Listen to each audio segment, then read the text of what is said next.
Olá, uma ótima tarde para todos vocês. Está chegando o Top News, fechamento do mercado a partir de agora, junto comigo, Débora Oliveira. Muito obrigada pela audiência de todos vocês. Lembrando que a partir de agora teremos aqui as principais notícias do dia, os últimos movimentos das bolsas do Brasil e do mundo, além de entrevistas com os melhores especialistas do mercado. Mas quero, claro, agradecer sempre a todos vocês por estarem aqui acompanhando a nossa programação, pela sua audiência. Isso é muito importante para nós. Espero contar com você aqui até às 18 horas, hein? Lembrando que o fechamento do mercado agora fica às 18 horas devido ao fim do horário do verão lá nos Estados Unidos. Então a gente está se prolongando um pouquinho mais aqui no Top News desse fechamento do mercado. E antes a gente ir para o nosso giro de notícias, trazer informações também lá de Brasília, eu quero já trazer o nosso Profit Pro da Nelogica aqui no meu telão para poder a gente dar uma olhada nesse Ibov que vai, gente, renovando mínimas. Chegamos já a furar os 114 mil pontos, agora a gente vai nos 113.917 pontos. A queda agora é de 1,84%, estamos nos 114.028 pontos. Diante de todas as incertezas em relação ao cenário político e também o mau humor lá no mercado internacional, nos Estados Unidos, que também está passando por uma eleição de meio de mandato. Daqui a pouquinho eu vou trazer mais informações sobre isso. Isso já tem refletido diretamente nas bolsas americanas, que apesar de terem começado o dia com os futuros em alta, abriram em direções opostas, depois engataram uma queda, e com a piora dos Estados Unidos a gente também viu aprofundando quedas aqui. No dólar futuro, a gente tem agora uma alta de 0,35%. Moeda americana que está agora cotada a 5,19. Bradesco permanece, gente, nos destaques de queda aqui, desse Bovespa. Olha lá, 15,34% de queda para BBDC4. Bastante coisa, hein, gente? BBDC3 caindo também mais de 15%, derretendo o papel de Bradesco, mais de 5 bilhões, quase 6 bilhões de volume financeiro negociado. É bastante coisa e daqui a pouquinho a gente dá uma olhadinha aqui quem tanto está desmontando essas posições em Bradesco. Qualicorp também cai bastante, mais de 15%, isso um efeito, inclusive, dessa questão da temporada de resultados, Eu vou conversar agora, daqui a pouco, com analistas para poder entender o que mais tem pesado aqui nessa bolsa, nesse pregão de quarta-feira. É essa temporada de balanços ou é essa questão do cenário político? Porque a gente tem visto quedas aqui muito fortes. Cash 3, mais de 10% de queda, Qualicorp quase 15%. Positivo 8,28% de queda, Amer 3 mais de 8% de queda, ou seja, vai aprofundando aí bastante essas perdas. Pets, apesar dos números não terem agradado o mercado, consegue subir mais de 5%. Gerdau, que anunciou dividendos, e JCP também sobe agora 4,26%. TOTS, que teve um bom resultado, consegue também permanecer aqui nas altas do dia. Esse é o mercado aqui por enquanto, gente, isso no Brasil, tá?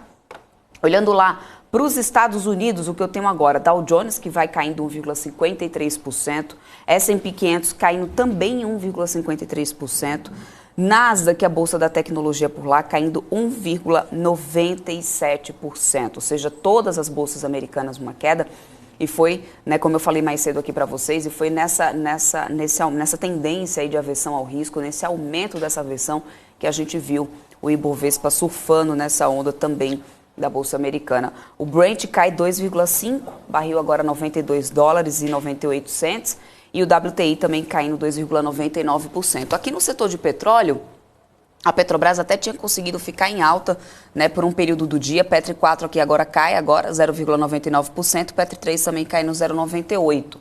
No setor de siderurgia e mineração, também tínhamos altas, apesar da gente ter uma queda da commodity nessa quarta-feira, porque aí voltam os rumores de que nada de liberar essa política lá, essa tolerância zero para a Covid, que eles vão permanecer com essa mesma política. E isso já veio afetando também o setor aqui no Brasil. Então a gente tem Gerdau subindo, Gerdau Metalúrgica por causa de resultados e dividendos, mas o restante aqui praticamente inteiro do setor em queda, e também tem a cotação do minério de ferro por lá. Daqui a pouco eu trago mais mercado para vocês, a gente vai entender com analistas daqui a pouco também, que tem influenciado mais esses resultados. Então fiquem por aqui, não saia daí. Agora a gente vai começar aqui o nosso giro de notícias e eu começo falando sobre política, porque 10 dos 11 ministros do STF sinalizaram que vão participar da reunião com Lula logo mais no STF. Barroso é o único que não vai marcar presença nessa reunião, nesse encontro, porque ele está fora do Brasil. A gente vai ao vivo agora para Brasília com a Kelly Calha, ela que tem mais informações sobre esse encontro, que contará com a presença do Nunes Marques e André Mendonça, o que tem chamado bastante atenção, Kelly? Boa tarde para você. Oi, Débora, boa tarde. Boa tarde a todo mundo que está terminando este dia, nesta quarta-feira com a gente. Essa foi uma apuração que eu consolidei há pouco, viu, Débora, para tentar entender se essa agenda do presidente eleito Lula seria especificamente ali com a Rosa Weber ou se os ministros participariam, se teriam recusado, enfim, visto que, inclusive, não é uma agenda que teve ali um convite formal para acontecer. Não houve, por exemplo, a apresentação de um ofício ou um documento do tipo para que fosse requerida essa reunião, né? Houve um convite ali informal, portanto, uma reunião que acontece a partir de um convite informal logo mais no STF. Inclusive, estava prevista para acontecer há 8 minutinhos, né? Então, está um pouquinho atrasada, viu, Débora? Mas esses compromissos políticos, em geral, sempre atrasam, né? Então, além da Rosa Weber, vão participar 9 ministros. Isso porque o 11º ministro, só para a gente fechar a conta de uma maneira mais fácil, Barroso, né, Luiz Roberto Barroso, ele está no Egito. Então, como ele não está, são 11, não está, os 10 aí sinalizaram que vão participar. Pelo menos recusa não houve, né? É difícil a gente dizer se realmente eles vão marcar a presença. Mas dizer que não iriam, nenhum dos ministros disse isso, inclusive os 2 ministros que foram ali indicados para o STF a partir do presidente Jair Bolsonaro, né, o Nunes Marques e o André Mendonça, né, o Nunes Marques e o André Mendonça foram indicados pelo presidente Bolsonaro, mas eles têm perfis muito diferentes ali de atuação dentro do STF, né, o Nunes Marques, em geral, ele sempre vota ali com o pensamento consolidado desse viés ideológico do presidente Jair Bolsonaro, né, já o André Mendonça não, depois de indicado, em algumas decisões liminares, por exemplo, e também em julgamentos do plenário virtual, físico, né, ele acompanhou o entendimento ali do presidente Jair Bolsonaro em alguns pontos, como, por exemplo, decisões sobre ICMS, mas divergiu em outros pontos, como, por exemplo, ali, quando houve aquele julgamento da cautelar do ministro Alexandre de Moraes com relação ao Daniel Silveira. O André Mendonça, ele acompanhou todas as penalidades que foram imputadas pelo Moraes ao André Silveira, ao Daniel Silveira, mas divergiu, por exemplo, da quantidade de anos para ele passar em reclusão. Então, ele acompanhou os colegas da corte, a gente até já falou disso outras vezes. Chega um momento, por exemplo, que os ministros eles precisam sair ali do viés mais da indicação, né, da política em si, e passar a tomar o cafezinho na mesa com os demais ministros, né? Esse, vulgarmente falando, coloquialmente falando, é bem isso. Você realmente se ambientar entre os ministros. Então, o André Mendonça é alguém que sempre, desde que entrou há mais ou menos um ano, tem se preocupado com isso, diferente do Nunes Marques, mas independente do perfil deles dentro da corte, todos os dois sinalizaram minimamente que vão participar desse encontro com o presidente eleito Lula, né, que foi ali feito diretamente à ministra Rosa Weber, que é presidente da corte, né? Eu questionei também se havia pauta, o que é que eles vão conversar. Não há expectativa, segundo inclusive o José Guimarães, que é vice-presidente do PT Nacional, que conversou com a gente mais cedo um pouco, essas agendas do ex-presidente Lula, agora presidente eleito, elas são estritamente institucionais, né? Então, você tem aí um encontro de apresentação, digamos assim, entre o presidente eleito Lula e o vice-presidente eleito Geraldo Alckmin, que tem estado por Brasília, viu, Débora? A gente está acompanhando desde a semana passada de uma maneira mais contundente, tá? Eu volto com você. Perfeito. Mas, Kelly, quais desdobramentos aí desses encontros de hoje do presidente eleito Lira, né, com o Rodrigo Pacheco? Aliás, eu estou sabendo que faz pouco tempo que o Lula saiu da casa lá do Pacheco, ou seja, esse encontro que estava rolando até ainda pouquinho, né? E o Lula chegou à casa de Pacheco, ali a residência oficial do Senado, na verdade, onde mora o Rodrigo Pacheco, por ser o presidente da casa, né, do Senado Federal. Ele chegou, essas imagens eu fiz, viu, Débora? Foi muito engraçado, porque nesse momento só podia entrar, só um bastidorzinho, só podia entrar cinegrafista e fotógrafo, né, com câmeras grandes, enfim. E aí eu arranjei um banquinho, subi no banquinho, fiquei por cima do muro e fiz essas imagens. Lá ao fundo, né, aí todo mundo chegou uma hora que todos os repórteres, os colegas estavam me entregando o celular, pedindo para eu fazer imagem para todo mundo, foi muito legal. Mas aí lá ao fundo a gente tem, vocês podem observar posicionados ali os cinegrafistas e os fotógrafos, né? E mais ao fundo, bem na porta da residência oficial, você tem o Lira e Lula se cumprimentando, né? Um cumprimento oficial, protocolar, extremamente protocolar, prosaram ali um pouquinho. Claro que o que eles conversaram mesmo foi conversado da porta para dentro, né? Da porta para fora você tem esse encontro aí tipicamente protocolar, né? Um encontro ali institucional, um encontro entre instituições, nesse caso a futura presidência da República e a Câmara dos Deputados, que é quem vai, o presidente da Câmara, que é quem ainda vai estar sendo presidente, independente de vencer a eleição ou não, vai estar sendo presidente quando o presidente Lula, né, assumir. Então esse momento foi um momento que eles ali pousaram, digamos assim, para a imprensa, para representar aí esse encontro que eles tiveram mais cedo. O que foi tratado nesse encontro? A gente tentou descobrir o que aconteceu, tá? Quem ainda conversou com a gente sobre esse encontro, logo depois que deixou a casa de Lira, foi o José Guimarães. Como eu disse, ele é vice-presidente nacional do PT. Eu apertei ele um pouquinho, né? Ele sem querer falar, e eu ficava insistindo ali, colegas também. E aí, o que ele disse para a gente é que não houve conversa sobre propostas de emenda constitucional, né, que a gente tem falado desde a semana passada da PEC da transição, é uma PEC que busca trazer e abrir um espaço fiscal, né, para trazer recursos para o orçamento da União do ano que vem, para manter aí os benefícios que foram prometidos na campanha e manter outras não benefícios só, mas também outras sinalizações de campanha que foram feitas, né, durante ali o período em que se tentou convencer os eleitores de quem deveria vencer as eleições deste ano, né? Então você tem esse encontro que foi segundo o José Guimarães, foi um encontro institucional para abrir uma porta. É importante destacar, foi uma pergunta inclusive que eu fiz para o próprio Guimarães, né? Este foi o primeiro encontro físico, né, presencial entre Lula e Lira, né? Lá atrás, no passado, você teve pelo menos 2 episódios de mal-estar entre os dois.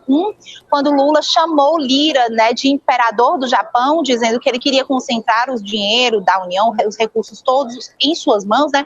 E também quando lá atrás o Lira falou, né, para a imprensa que acreditava que que Bolsonaro passaria Lula ali em maio ainda, nas pesquisas eleitorais. Então você tem esses dois mal-estar, digamos assim, mal-estares entre Lula e Lira sendo superados, segundo as imagens, hoje, segundo o que declarou o próprio José Guimarães, que disse que foi um encontro extremamente harmônico, foi um encontro em que eles se conheceram melhor, dialogaram bastante.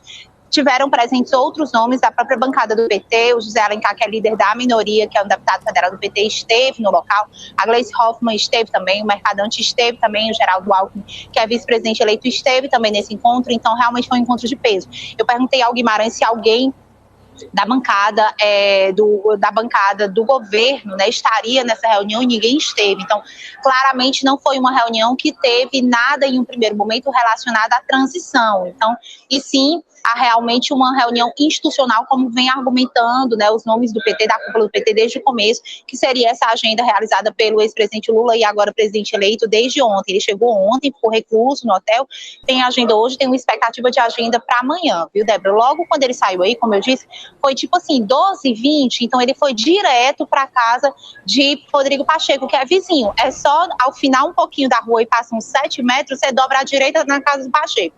Então ele chegou à casa do Pacheco antes das 13 horas e saiu há pouco, ou seja, foi uma conversa profunda, né, com o Pacheco, também uma agenda institucional, mas claro, a gente sabe que há uma perspectiva de tentativa de aumento aí de receita para o ano que vem, como eu disse, para abarcar certas promessas de campanha que foram feitas, né, pelo então presidente eleito Lula, né? A gente não sabe se vai ser por medida provisória, tem quem defenda que seja por medida provisória, o próprio Rodrigo Pacheco falou em não ser em PEC, necessariamente não precisaria ser uma PEC. O Marcelo Castro, que é relator geral do orçamento, porque no orçamento você tem um relator geral e os relatores setoriais, ele é o relator geral de todo o orçamento. Então o próprio Marcelo Castro vem defendendo a PEC da transição, diz que acredita que a PEC vai passar aqui no Congresso por unanimidade de votação, né? Enfim, então você tem esses dois pontos aí com o Congresso, e como a gente sabe, a expectativa de uma agenda para acontecer logo mais, se não aconteceu enquanto a gente estava conversando, Débora, uma expectativa de agenda para acontecer com o STF. Você tem uma expectativa também para acontecer de agenda com o presidente do TSE, o ministro Alexandre de Moraes, que também é ministro do STF, que, como eu disse, consta na lista dos que vão sentar com Lula no STF, né? Então, Alexandre de Moraes também deve se reunir com Lula, desta vez como presidente do TSE, mas a gente não tem confirmação ainda de que essa agenda vai acontecer hoje. Lula fica aqui em Brasília até amanhã, viu, Débora? Eu volto com você aí no estúdio. Perfeito, Kelly, obrigada. Eu tenho até informação aqui que acaba de chegar, que agora ele já está lá no STF, né? E é tudo muito perto aí em Brasília, né, Kelly? E mais um detalhe, né? Política sendo política, nada que nos surpreenda, tá aí. Seguem então os políticos virando as páginas aí dessas histórias. Vamos ficar acompanhando, Kelly, qualquer novidade? É só me chamar aqui, tá bom, meu bem? Até mais. Tchau, beijo, tchau, Débora. Tchau, tchau. Bom, gente, olha aí a fala no final da tarde dessa terça-feira do presidente nacional do PL, o Valdemar Costa Neto, condicionando o reconhecimento do resultado das eleições ao relatório das Forças Armadas sobre a segurança das urnas, provocou um desconforto e um mal-estar entre os ministros do STF. Cobrado pelos magistrados, Valdemar recuou. Foi o que, pelo menos, informou o Jornal Globo mais cedo. A declaração sobre as urnas, imediatamente aí, repercutiu lá no Supremo. Isso porque na semana passada e nas semanas anteriores à eleição, o próprio Valdemar já havia feito visitas aos ministros e ao próprio TSE, visando distensionar esse ambiente e dizendo que seu partido não iria corroborar com qualquer tom golpista. O que contribuiu para que a fala de Valdemar acabasse sendo considerada como muito grave por um ministro. Ao ser informado de que os magistrados estavam irritados com a sua postura, o presidente do PL procurou integrantes da corte para tentar esclarecer a sua posição. Além de ter feito alguns telefonemas, enviou mensagens aos ministros, alegando que tudo não passou de um mal-entendido. E depois do Valdemar Costa Neto, que é o presidente do partido, do presidente Jair Bolsonaro, evitar reconhecer o resultado do pleito, alimentando essa expectativa sobre a verificação realizada pelas Forças Armadas, o presidente interino do TCU, o ministro Bruno Dantas, voltou a atestar a lisura do sistema de votação brasileiro. Um relatório do órgão, inclusive, concluiu que não houve falhas nas urnas eletrônicas no segundo turno das eleições. Segundo ele, a auditoria feita pelo tribunal teve zero divergência com o resultado do TSE. Agora há pouco vocês estavam perguntando aqui no chat, né, se já tinha aí a divulgação desse relatório das Forças Armadas. Nada ainda oficial foi divulgado. A gente sabe que a entrega estava prevista para acontecer nessa quarta-feira ao TSE. A gente está aguardando, estamos aqui de olho. A informação que eu tenho é que já mais de 100 caminhões chegaram até a frente do Exército lá em Brasília, né, junto com outros manifestantes favoráveis ao presidente Jair Bolsonaro, que aguardam também esse relatório das Forças Armadas aí para serem entregues no TSE. Qualquer novidade a gente vai trazer aqui para vocês, com certeza. Bom, e o presidente do Bradesco, Otávio de Lazari Júnior, ele disse não esperar grandes surpresas do novo governo, pelo menos em 2023. Durante a coletiva para apresentar os resultados do banco, ele afirmou que o problema fiscal está bem diagnosticado, precificado e que a equipe de transição está trabalhando para conduzir a questão da melhor maneira possível. Lazari explicou ainda que essa equipe atual e a equipe que virá entendem os problemas do país no fiscal e que ele precisa ser controlado. Ele disse que não vê grande preocupação, principalmente se tiver notícia positiva em relação ao crescimento da economia. Bom, gente, os investimentos em títulos privados de renda fixa cresceram 59% em um ano. É o que diz a própria B3, claro, a Bolsa Brasileira. Na comparação entre o terceiro trimestre desse ano e o mesmo período de 2021, o volume investido nos títulos de renda fixa de crédito privado, que são aqueles emitidos por empresas e não pelo Tesouro Direto, registrados na Bolsa, cresceu 59%, passando da marca de R$1 trilhão. Isso inclui debêntures, certificado de recebíveis do agronegócio, os CRAs, certificado de recebíveis imobiliários, os CRIs, e também notas comerciais. Bom, e após a Superintendência Geral do Conselho Administrativo de Defesa Econômica, o CAD, ter aprovado sem restrições a fusão entre Redditor e Sul-América no início dessa semana, a maioria das 9 empresas de saúde que se opuseram à transação deve, então, questionar essa decisão do Tribunal da Autarquia. Com isso, o negócio pode ser aprovado com a imposição de algum remédio, isso segundo o jornal Valor Econômico. Quando não há manifestação de terceiros interessados ou de algum conselheiro do CAD, o processo segue automaticamente a recomendação da Superintendência Geral. Mas nesse caso, como 9 empresas se apresentaram como terceiros interessados, um volume acima da média, já que em geral são 4 reclamantes e era esperado apenas que um deles recorresse, os terceiros interessados contrários a essa fusão, a Redditor e Sul-América, são Hospitais AC Camargo, Albert Einstein, Alemão Oswaldo Cruz, Beneficência Portuguesa, HCOR, Mater Dei e Sírio-Libanês, além das administradoras de planos de saúde por adesão a Supermed e Benevix. O prazo para essa manifestação, gente, é de 15 dias. E a Braskem reverteu o lucro que teve, reverteu um lucro e teve um prejuízo de mais de R$1 bilhão no terceiro trimestre, um desempenho abaixo do esperado. Vamos acompanhar esse e outros destaques aí do mundo corporativo na reportagem. A Braskem reportou prejuízo líquido de 1,10 bilhão no terceiro trimestre de 2022, ante lucro líquido de 3,53 bilhões no mesmo período de 2021. O resultado se deve ao impacto do menor resultado operacional e da variação cambial no resultado financeiro, dada a depreciação do real e do peso mexicano no período frente ao dólar. O EBITDA recorrente foi de 1,96 bilhão no terceiro trimestre de 2022, um recuo de 74% frente ao terceiro trimestre de 2021 e abaixo da projeção. A receita líquida somou 25,38 bilhões no terceiro trimestre desse ano, redução de 10% na comparação com a igual etapa de 2021. O resultado financeiro líquido foi negativo em 1,69 bilhão no terceiro trimestre de 2022, uma diminuição de 45% sobre as perdas financeiras da mesma etapa de 2021. O lucro bruto atingiu cifra de 2,22 bilhões no terceiro trimestre de 2022, recuo de 73% na comparação com 2021. As despesas gerais e administrativas somaram 685 milhões no trimestre, um crescimento de 7% em relação ao mesmo período de 2021. E a Iguatemi reportou lucro líquido de 64,8 milhões no terceiro trimestre de 2022, revertendo o prejuízo líquido de 83 milhões da mesma etapa de 2021. O EBITDA totalizou 165,9 milhões no terceiro trimestre de 2022, crescimento de 15,1% em relação ao terceiro trimestre de 2021. A margem EBITDA ajustada atingiu 65,2% entre julho e setembro e a receita líquida somou 310 milhões no terceiro trimestre desse ano, crescimento de 22% na comparação com a igual etapa de 2021. Já a CVC reportou prejuízo líquido de 75 milhões no terceiro trimestre de 2022, uma redução de 10,5% na comparação com o mesmo intervalo de 2021, fruto da melhora do resultado operacional. Já o EBITDA totalizou 50,9 milhões no terceiro trimestre de 2022, revertendo o EBITDA negativo de 19,5 milhões em relação ao terceiro trimestre de 2021. As reservas confirmadas apresentaram aumento de 34,7% em comparação ao terceiro trimestre do ano passado e 4,8% frente ao segundo trimestre desse ano.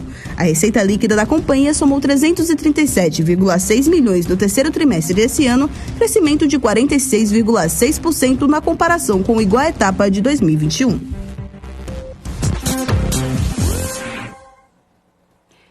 Olha só, gente, olha, só para poder responder o Tony que estava perguntando aqui, tudo vermelho, aí tá caindo, a bolsa tá caindo bastante. O Tony, só não tá a apresentadora caindo porque eu acho que eu tô me segurando aqui, mas ó, a queda de 1,86% agora. 114 mil pontos e já chegamos a furar os 114 mil, bateu os 113 mil. Tem uma grande aversão ao risco aqui, lá nos Estados Unidos, isso pesa bastante nessa conta, essas incertezas políticas, temporada de resultado, olha só o BBDC4, gente, 15,23% de queda. Bom, eu vou trazer mais movimentação da Bolsa daqui a pouquinho aqui para vocês. A gente vai falar mais sobre Bolsa também, sobre o desempenho aqui desses papéis, desse pregão dessa quarta-feira, logo mais na sequência do intervalo, que a gente vai conversar aqui já com o nosso entrevistado, que já está chegando por aqui. Então fica aí na nossa programação, não sai daí, que a gente volta já.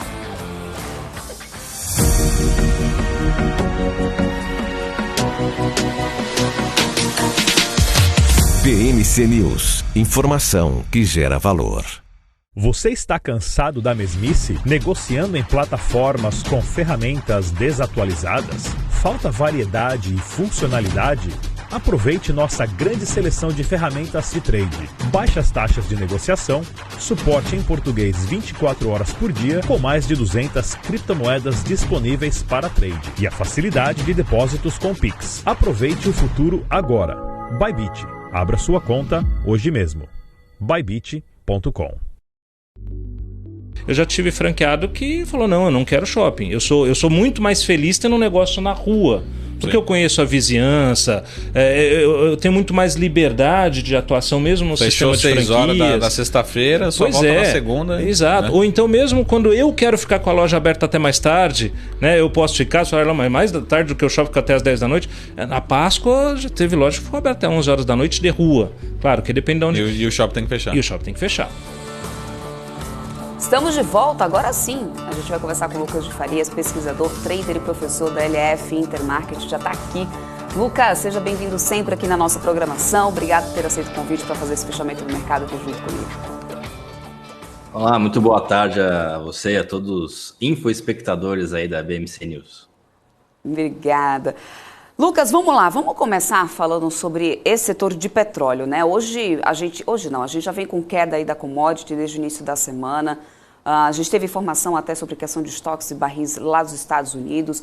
Mas essa questão do petróleo, em boa parte desses dias, até não vinha pesando tanto para o setor como um todo. Porém, Petrobras, além, né, da queda da commodity, ainda tem todo esse cenário político que acaba interferindo na companhia. E eu quero trazer duas partes aqui contigo. Primeiro, até que ponto esse petróleo ainda pode ser, a gente pode ver uma volatilidade nessa cotação, principalmente diante dessa situação da China, com o governo entre ir e vir nessa decisão da política de Covid-0, né? E, por outro lado, até que ponto a gente pode ver o papel de Petrobras ainda, né, descontar ainda mais diante do cenário político? Ou você acredita que já chegamos aí no fundo e que já foi precificado o que tinha que ter sido precificado? Bom, as commodities como um todo, não só o petróleo, né? Se a gente olhar o cobre, olhar as commodities agrícolas também, olhar a inflação ao produtor, né? Ela vem caindo mundialmente, elas tendem a sofrer nessa etapa de ciclo econômico que a gente está nos Estados Unidos, que ainda é a maior economia do mundo, né? A gente falou de China, que é extremamente relevante, mas os Estados Unidos está num período ali de subida de juros, de tentar brecar a atividade, e as commodities têm sofrido bastante por conta disso, né? O mercado de commodities é um mercado que o preço da commodity em si tem muito a ver com a oferta e demanda do momento, mas também tem os especuladores, né, que vão lá e vão dar porrada no preço ou levantar o preço, se achar que o preço não deveria ser aquele, né? Inclusive, eu estava com uma posição vendida em cobre aqui a partir de abril, né? Abril, fiquei março, depois da guerra, né? Depois que o mercado parou de precificar o conflito Rússia-Ucrânia, né? Eu fiquei vendido no cobre um bom tempo, fiquei vendido no petróleo também um bom tempo, muito por conta do ciclo de aperto monetário americano. Para mim, esse, se não for o principal, empata ali com China nessa questão das commodities caírem. A gente viu também a China, né, nessa coisa de liberar a população da política do Covid-0 ou apertar de novo, né? E essa noite, né, de manhãzinha, saiu uma notícia que Guangzhou, que é o distrito industrial da China, vai entrar em lockdown, né? Então a gente viu as commodities sofrendo bastante por conta disso, né? As commodities, principalmente as commodities industriais. Então, se de um lado a gente tem a China demandando menos e fazendo pressão bearish, né? Ou deixando de fazer pressão bullish, pressão compradora nas commodities, a gente tem também os Estados Unidos ali apertando as condições monetárias, né? Além disso, a Europa, né? Em breve vai entrar em uma recessão mais pesada, né? Lá, pelo contrário, tá acontecendo agora um problema de choque de oferta, né? Uma inflação ali das commodities. Então, naquele mercado, né? A gente viu aí até o governo italiano, o Banco Central Europeu, dando auxílio para o pessoal pagar conta, né? Para as empresas de energia elétrica não quebrarem e por aí vai. Então, a questão das commodities, na minha opinião, ainda tem bastante chão ainda para sofrer, por conta do ciclo monetário americano, por conta de Covid-0 na China, relaxa, não relaxa, né? Por conta de uma recessão que a Europa está nas portas aí para passar. E tem um detalhe a mais, além dessa situação macroeconômica, tem a situação da OPEC, né? Também da OPEC Plus, né? Os países da OPEC mais a Rússia, que agora recentemente decidiram cortar a produção de petróleo, né? Inclusive foi uma notícia que fez Prio romper máxima ali de um canal que estava o ano inteiro, né? Prio, 3R, todas as petroleiras brasileiras e globais andaram bastante quando o preço do petróleo parou de cair, né? E o preço da commodity inclusive subiu, né? Eu encerrei a minha venda de petróleo aqui na LF Intermarket por conta deste evento, né? Então, se a gente tem de um lado a China, Estados Unidos e Europa botando pressão para baixo pela demanda, né, da commodity, do petróleo e de todas as outras, né? No caso específico do petróleo, temos a OPEC também, ou OPEP em português, que resolveu cortar a produção para manter os preços em níveis interessantes para os membros do cartel. Agora, trazendo para a Petrobras, né, a gente sabe que é uma empresa que sofre muita interferência, muito ruído político no Brasil. Então, se por um lado a gente está vendo 3R, Prio, ExxonMobil, inclusive subindo a cotação, né, embora a demanda tenda a diminuir, agora cada vez mais a OPEP cortando o preço, sobe o preço da commodity, né, cortando produção, né, sobe o preço da commodity, a gente tem visto as petroleiras privadas performarem muito bem. Mas Petrobras, como tem esse lado público, né, agora teve eleição aí, o PT entrou, muito provavelmente a Petrobras vai voltar a ser um grande ator aí na economia brasileira, na questão de encomendar equipamentos, inclusive contratar mão de obra, né? Eu tenho para mim que o preço do petróleo vai ser mais um componente ali que vai fazer preço na Petrobras, né? Inclusive, esses dias no mercado, a gente tem visto petroleiras aí performando bem, Petrobras já caindo 30% já da máxima que foi anteontem, né? Foi 2 semanas atrás, a máxima histórica de Petrobras. Então nas outras petroleiras, né, o preço do barril de petróleo digamos assim, 70%, né, do faturamento ali da empresa, né? Aqui no Brasil, a gente divide aí o preço do petróleo com as questões políticas. E daqui para frente, né, com o governo foi eleito, devemos ver aí algumas ações da Petrobras no sentido de seu papel estatal, né, e menos como uma empresa privada. Então, além do preço do petróleo, que tende a cair, salvo a OPEC continue cortando produção para o preço subir, né? Temos aí Estados Unidos, China, Europa botando pressão baixista na commodity. Perfeito, é exatamente isso, né? Vimos até praticamente ontem a Petrobras chegar a preços históricos e hoje aconteceu o que está acontecendo na companhia. E, aliás, né, a gente vê no Ibovespa renovando cada vez mais mínimas, tá, gente? Só para atualizar o pessoal que está em casa, agora a gente está nos 113.650 pontos. BBDC4 aqui derretendo 15,5%. E, aliás, a minha pergunta agora para você é sobre exatamente isso, Lucas. A gente tem temporada de resultado aí, saindo principalmente nesse setor bancário. A gente já teve Santander que decepcionou, vem Bradesco trazendo, né, também esses resultados que não agradou nem um pouco o mercado. Eu não sei se isso já pode ser uma demonstração aí do sentimento do que a gente pode esperar pela frente do setor. Lembrando que daqui a pouquinho, no fechamento do mercado, a gente vai ter Banco do Brasil, ainda vem Itaú aí pela frente. A gente tem um mau humor, claro, uma aversão ao risco diante de toda a incerteza política, até da votação que está acontecendo na eleição lá do meio de mandato nos Estados Unidos. Mas você acredita que o que está impactando mais essa bolsa para ter essas, pelo menos se a gente olha aqui no monitor de mercado, as companhias que tiveram resultados divulgados, a maioria aqui sendo bastante impactadas, ou seja, é incerteza política, é o cenário político, ou é essa temporada de resultados que está pesando mais aqui nessa quarta-feira? Porque Bradesco, pelo menos aqui, já mais de 6 bilhões, né, em volume financeiro negociado em um único pregão.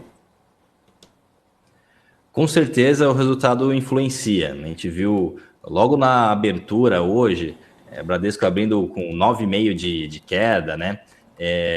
Todo o setor, Itaú também com gap de baixa. E na primeira parte da manhã caiu ali, fez o gap, ficou riscando, mas não fez grandes movimentações, né, na parte da manhã. O mercado brasileiro ele desabou mesmo, de fato, junto com a Bolsa Americana. Eu, inclusive, estava operando, cuidando das posições aqui nossas com o pessoal, e a gente estava já montando uma posição para pegar o CPI de amanhã, né, a inflação ao consumidor nos Estados Unidos de amanhã. Agora já ligando, né, os pontos aqui, né? Então a gente teve, por um lado, aqui resultados ruins, né, de Bradesco, né, sobre o crédito, né, sobre tesouraria também, não foi lá essas coisas, né? Então isso gera um driver, um micro driver, né, que a gente chama, quando é algo muito específico assim de um papel de uma empresa, né? Por outro lado, temos o macro driver da sede, né, dos Estados Unidos, que o mercado está pesando, A gente até comentou que deu para perceber a ação de alguns autores, alguns players fazendo o game rock, né? Rock, para quem não conhece esse termo, é quando o player acha que tem que subir juros, então os ativos de risco sofrem, né? A taxa de juros americana sobe, o ouro cai, e a gente viu players atuando assim no mercado hoje, né? Em diversos ativos, em diversos mercados também, no câmbio, nas próprias commodities, em equities, né? Se a gente olhar o Russell 2000, né? O Russell 2000 hoje, que é um índice que tem as small caps e mid caps, né? Ele apanhou de vara, o Nasdaq apanhou de vara. Então, o mercado hoje global, né, tá com equities bem pesado, com dólar bem forte e com as commodities bem fracas, né?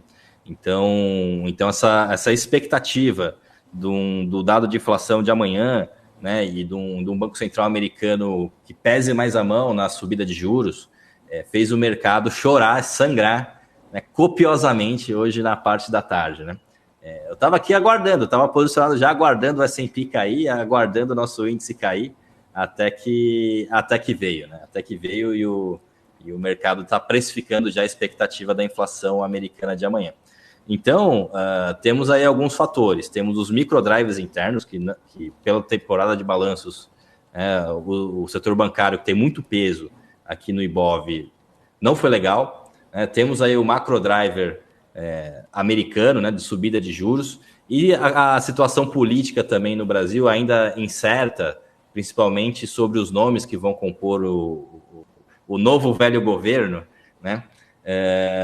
A gente está vendo o mercado reagindo muito a isso, o mercado muito sensível a qualquer nome que saia, a qualquer novidade nesse sentido, né? A gente viu aí quando o nome do Haddad foi ventilado, né, e o Meirelles negou lá, acho que ele estava na Jovem Pan, sendo entrevistado que não estava fazendo parte do governo ainda. A gente viu o mercado brasileiro sofrendo, né? O dólar subindo aí mais de 100 pontos, na manhã seguinte, né, que foi ontem, subindo mais 50 pontos logo na abertura, né? E bolsa sofrendo. Aí se sai alguma notícia, algum nome bom, o mercado interno comemora. Então temos essas três frentes aí fazendo bastante preço no Brasil. No curto prazo, né? No curto prazo. No longo prazo, a bolsa ela significa o lucro das empresas, né? No longo prazo, o câmbio significa o diferencial de inflação. Mas quem está especulando no curto prazo tem que ficar muito ligado nesses assuntos, nesses pormenores que trazem muita volatilidade, trazem bastante oportunidade, né, de comprar alguma pechincha no mercado, de fazer algumas operações de curto prazo, né? Então, a bolsa agora, ao meu ver, no Brasil está reagindo aos microdrivers dos balanços, está reagindo bastante a qualquer, a gente brinca aqui, headline, né? Aquela headline que vem vermelha assim na plataforma de notícia, de nomes para compor aí o governo, e está reagindo bem ou mal, né? De acordo com as expectativas aí do que esses atores fizeram em outros carnavais. E também temos o aperto monetário americano, que assim como tem a capacidade de empurrar as commodities para baixo, né, tem a capacidade de empurrar a nossa bolsa para baixo também, né? Porque a nossa bolsa tem muito commodity em sua composição, né? Por exemplo, Vale, Petrobras, e também tem muito banco, né? Então, o Fed ele não é o Banco Central só dos Estados Unidos, ele é o Banco Central do mundo. Então, uma alteração de taxa de juros do dólar, né, afeta toda a cadeia produtiva e de financiamento de empresas que não fazem parte dos Estados Unidos também. Então, nossa bolsa ela tem reagido, nosso câmbio também, né, tem reagido nesta época agora a esses três principais motivadores. Uhum. Então, na sua opinião, sim, que eu estou vendo até o pessoal falando aqui, comentando essa questão das eleições americanas, tá? O Agamenon está aqui trazendo até o resultado em relação ao Senado, como que a gente tem agora. A gente sabe que lá o processo acontece de forma diferente, inclusive deve demorar aí, somente em dezembro a gente deve conseguir ter a definição em relação ao Senado. Tem ali uma disputa super acirrada, mas você sim acredita que isso também acaba impactando aqui a nossa economia no Brasil, né? O pessoal tá debatendo bastante aqui no nosso chat sobre isso, viu, Lucas? Sim, essa eleição americana aí de midterms, eu sinceramente esperava que fosse fazer mais preço.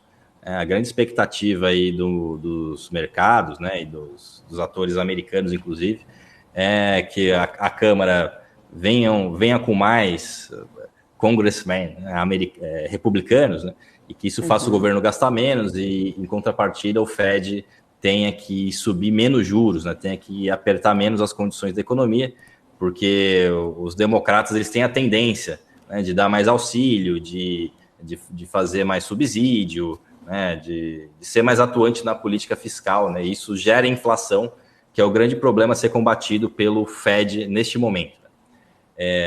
E o grande causador aí dessa queda dos mercados hoje à tarde e da queda dos mercados americanos aí desde o início da semana passada, né? Teve reunião aí do FOMC na quarta-feira e o Jerome Powell, que é o presidente do Banco Central americano, foi bem duro no discurso.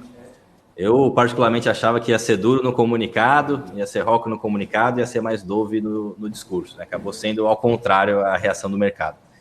Então a expectativa que temos é essa.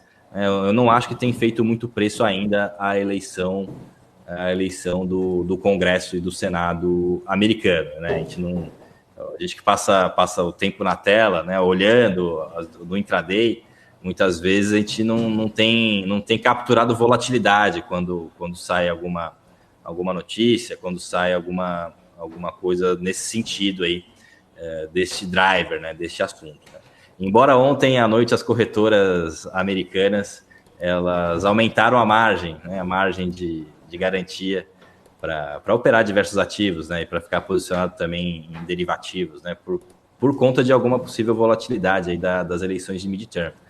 Mas não temos sentido o mercado reagindo muito a isso, nem aqui e nem lá fora. Não é um tema que tem trazido grande volatilidade. Perfeito. Lucas, quero muito agradecer a tua participação aqui conosco, viu? Quero agradecer o seu tempo de vir aqui, trazer um pouco aí da sua visão, né, sobre todo esse cenário, sobre tudo que tem impactado aí a movimentação dos nossos mercados. E já deixo aqui o espaço para que você deixe suas considerações finais também para o pessoal que está nos assistindo, para os nossos investidores, né? Aliás, tem muita coisa ainda, muita água para rolar nesse 2022. Então, no curtíssimo prazo, o que você diria aí para os investidores diante desse cenário todo que tem se desenhado, não só aqui no Brasil, como no mundo todo? Bom, no curto prazo, falando internamente, o que tem feito preço bastante são os nomes, né? Vamos operar e se posicionar conforme a revista Tititi de Brasília, né? E é chato isso daí, porque a gente esquece um pouco os fundamentos neste momento e começa a operar a expectativa de alguém que pensa assim, que pensa assado, né? Então, no Brasil, né, os ativos de risco estão reagindo muito a isso. Mas depois que a poeira baixar um pouco, tiver algumas definições dos nomes, o que eles vão fazer, prestar atenção ali se vai alterar alguma coisa no fiscal, né, se vai alterar gastos do governo, como o governo vai arrecadar, vai deixar de arrecadar, se teremos alguma política de campeões nacionais, por exemplo, se teremos incentivo a um setor ou outro, né? A gente espera que esse novo governo faça algum incentivo para a educação superior, educação privada, alguma coisa de energia renováveis, mas para hoje, né, temos que quem não quiser se expor à volatilidade, seria melhor aguardar. Quem quiser fazer trades, para mim está num momento muito bom internamente, né? Porque cada flash é um risco no gráfico, né? É o mais forte aí que traz oportunidade de curto prazo. Então, para quem investe mais a médio e longo prazo, acho que seria mais prudente aí aguardar. Até porque o nosso ciclo monetário, né, o que depende do Banco Central brasileiro, já sinalizou ali o final da subida de juros, já falou que só vai subir juros aqui se o fiscal atrapalhar ou se lá fora a inflação ficar muito persistente, né? Então, do ponto de vista monetário, do chão não passa, né? Se dependesse só do monetário brasileiro, a nossa bolsa estaria subindo, teria muito carry trade para cá, nossa economia estaria bombando, né? Se dependesse só do monetário. Mas, neste momento, dependemos de Tititi Brasília, né? E dependemos também do ciclo de aperto de juros americano, na verdade, a velocidade com que isso vai acontecer. O mercado também, ele se anima se ele acha que o aperto monetário vai ser mais lento, ele estressa se ele acha que o aperto monetário vai ser mais rápido e mais pesado. Então, lá fora, acho que o principal para observar é a velocidade do aperto monetário americano, né? Além do lockdown da China, e correndo por trás aqui, que o mercado já não está precificando isso tem um bom tempo, a questão do conflito Rússia-Ucrânia, que fez bastante preço em março, né? Em fevereiro e março. Né? Mas está de pano de fundo, né? Se o negócio escalar, se não escalar. Mas o recado que eu deixo aí para vocês para quem é mais de longo prazo, acho que seria prudente aguardar a situação política brasileira, pelo menos se definir. Né? E quer gostemos ou não, né, o mercado ele vai reagir aos nomes. Se a gente gostar, se a gente não gostar, o mercado vai andar para o lado que tiver que andar. E é muito importante a gente deixar as paixões de lado nesse momento, né, e analisar as possibilidades de onde o dinheiro vai se rentabilizar melhor, né, seja na renda fixa, seja no varejo. Né, talvez esse governo venha com programas de incentivo ao consumo. O Banco Central brasileiro não vai atrapalhar subindo os juros mais, então varejo acho que é um bom setor para a gente olhar no que vem também, junto com educação superior, junto com moradia popular, né? Então meu recado principal, né? Dado tudo isso que eu falei, é muita calma, veja aí se você é trader ou se você é investidor. E também queria convidar vocês para me seguir aí nas redes sociais, que todos os dias eu compartilho aí um pouco desses insights e o que eu venho fazendo aqui nas posições aqui da LF Intermarket, né? @lf.lucasfaria. Perfeito, Lucas. Muito obrigada mesmo. Espero contar mais vezes contigo aqui na nossa programação. Seja sempre bem-vindo aqui na BMC News. Até mais. Tchau, tchau. Até mais. Vamos continuando por aqui, gente. Lembrando que, quero ver vocês inscritos todos aí no nosso canal do YouTube, tá? Eu vou para um rápido intervalinho só para poder você conferir se você já está inscrito e para também compartilhar nossa programação, ajudar a BMC News a atingir a nossa meta, que é chegar a 500 mil inscritos no nosso canal até o final desse ano. A gente quer se tornar o maior canal do mercado financeiro em número de inscritos, porque em número de visualizações já somos. Então contamos com a sua ajuda, a sua colaboração para isso. Eu vou para um rápido intervalo, volto já. Conto com a sua inscrição aqui também, tá? Até já, tchau, tchau.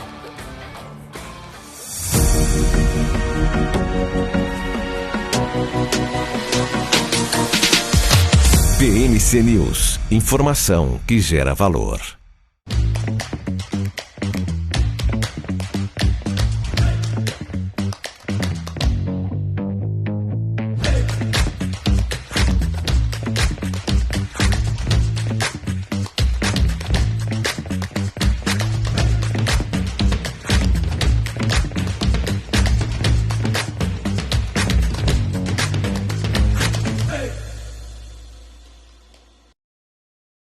As empresas que fazem parte do seu dia a dia estão em uma das maiores bolsas do mundo, a Nasdaq. E a boa notícia é que você pode investir nessas empresas diretamente pela Avenue, sua corretora nos Estados Unidos. Com os dados das ações dos Estados Unidos fornecidos pela Nasdaq em tempo real, o cliente Avenue pode acessar diretamente as maiores bolsas do mercado americano. Entre neste mercado de tecnologia e inovação. Acesse avenue.com.br/Nasdaq e seja bem-vindo ao mercado global.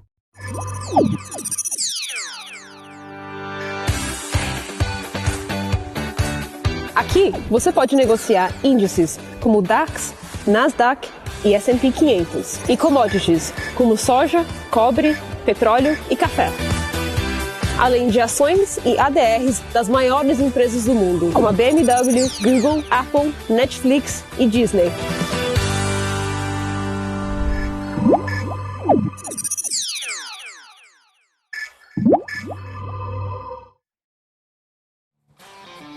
Chegou a hora da gente falar sobre criptomoedas. Está no ar o nosso Crypto News com ele, Gabriel Monteiro.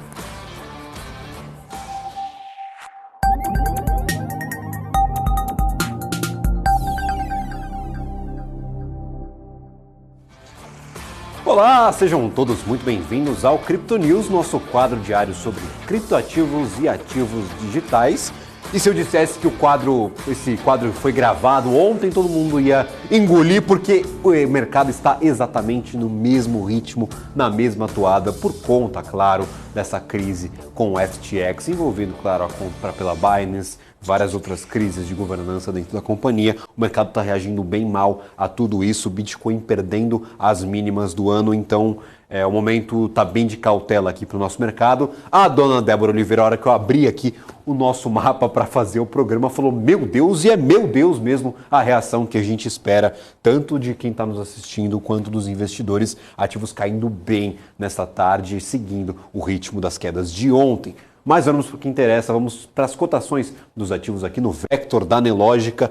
Curve é o principal destaque negativo, 21,55% de queda nesta tarde. Lembrando, esse é o gráfico de variação diária. Então eu estou trazendo um monitor aqui de mercado do que está acontecendo apenas nessas últimas 24 horas no dia de hoje. Curve 21,55% de queda, Perpetual Protocol Perp 21,41% de queda, SushiSwap 20,57%, WTC 15,65% de queda nesta tarde, Chainlink caindo 15,85%, números parecidos com o de ontem, Uniswap 14,34% de queda neste momento, um dos principais ativos voltados, claro, e o meu mapa foi pro brejo.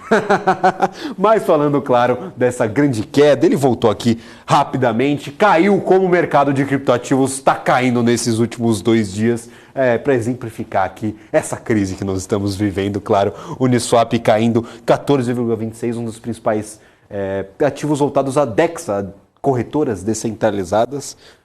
Com essa crise das corretoras centralizadas, é de se esperar aí que o mercado como um todo sofra, e parece que a estrutura dessas corretoras descentralizadas ainda não é o suficiente para absorver todo esse volume de mercado produzido aqui pelo mercado de criptoativos. A gente conversa sobre isso daqui a pouco com o nosso especialista. XRP 12,70%, SNX 11,84%, Alpha 12,03%, Cro 11,35%, Mana Decentraland cai até um pouco menos, 9,48%, um ativo voltado ao metaverso. Está caindo um pouco menos aí do que o restante do mercado, do que esses ativos voltados a finanças descentralizadas como Uniswap, como Curve. Até a gente pode estender aqui para Link, que é um oráculo aí do mercado, provém estrutura para esse mercado de criptoativos entre blockchains funcionar. Alpha, Cro, como eu mencionava, Ada Cardano caindo um pouco menos, 8,47%.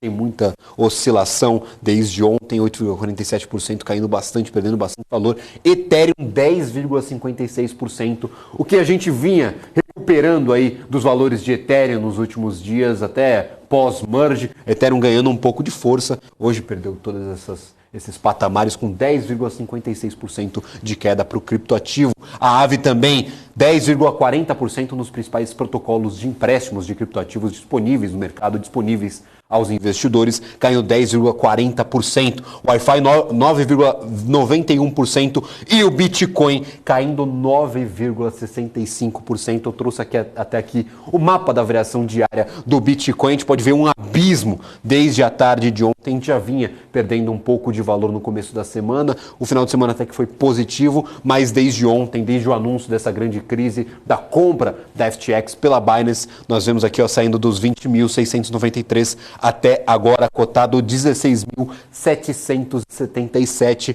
é a mínima do ano. A gente tem aqui, até caiu um pouco mais durante o dia, mas recuperou um pouco, mas ainda em patamares bem baixos aqui pro criptoativo. A gente não vinha vendo esses números sendo negociados. Esses são as variações dos últimos 2 meses, bem lateralizado o mercado, com números bem próximos ali dos 18, 19, 20 mil dólares, e agora a gente batendo 16.815 dólares para o Bitcoin, que é o grande marca, o grande propagandista desse mercado de criptoativo, por ser o criptoativo com maior valor de mercado e um dos primeiros, se não o grande progenitor de toda essa criptoeconomia. Dogecoin também caindo 6,12% e alguns ativos aqui com um pouco menos de relevância como Litecoin e Ethereum Classic caindo próximos de 6%.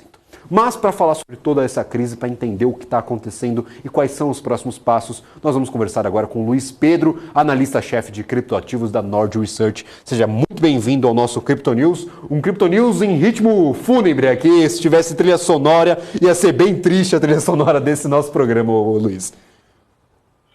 Fala, Gabriel. Cara, sempre um prazer estar aqui com você, com o pessoal da BMC. E, um prazer ainda maior estar aqui nesse dia tão importante, né, para o mercado de cripto, para nós investidores, né? Acho que algumas lições podem ser tiradas e acho que é bom a gente endereçar elas com esse cenário que a gente está vendo de caos no mercado de ontem para hoje, né?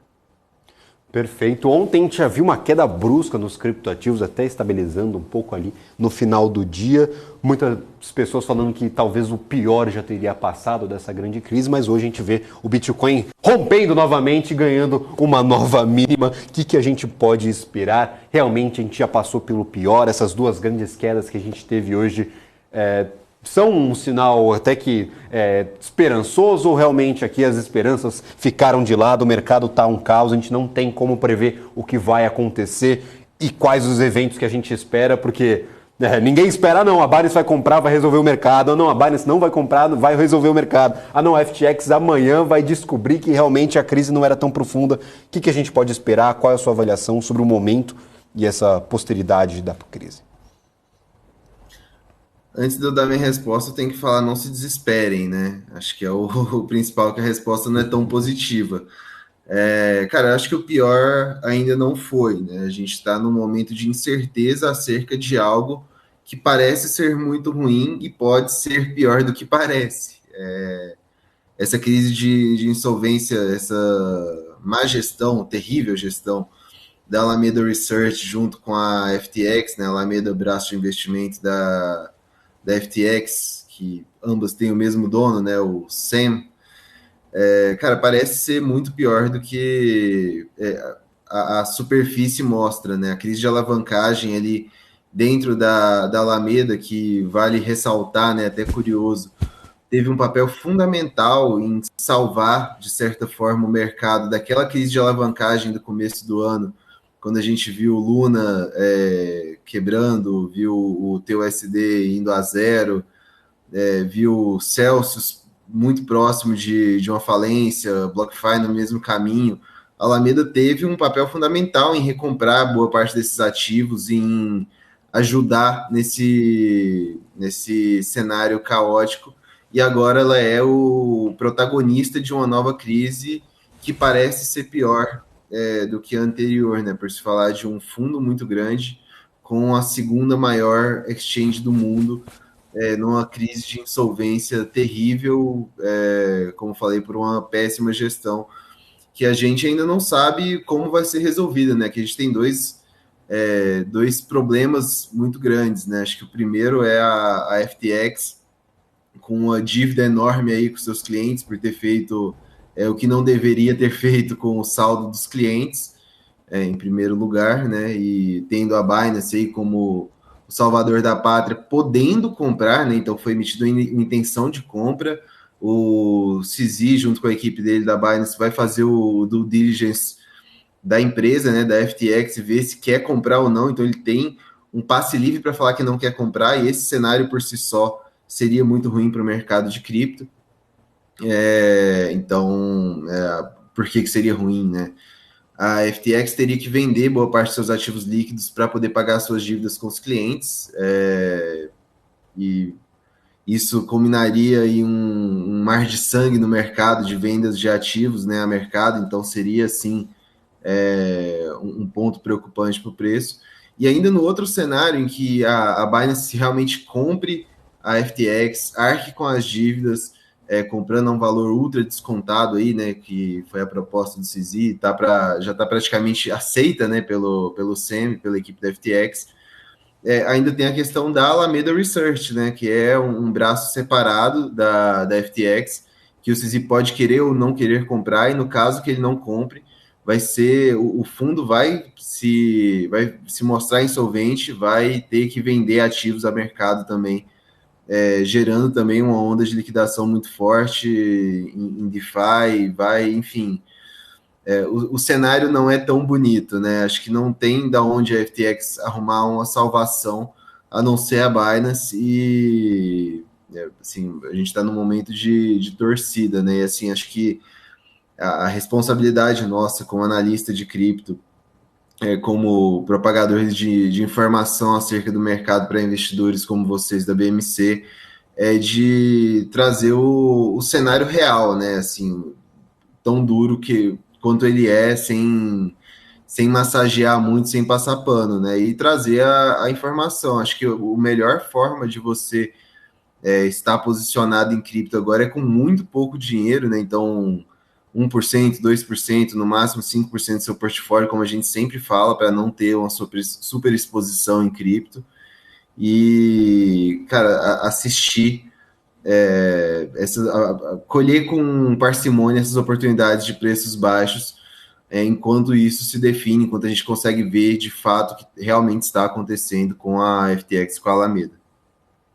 Perfeito. A gente chegou a trocar mensagem ontem, eu estava conversando com algumas das fontes que normalmente nos atendem aqui na BMC News, e até o Luiz Pedro, já que ele caiu aqui, eu vou até dar uma prévia do que aconteceu. Ontem eu acabei conversando com muitos dos analistas e realmente a questão que mais preocupa é o que acontecerá com a Alameda.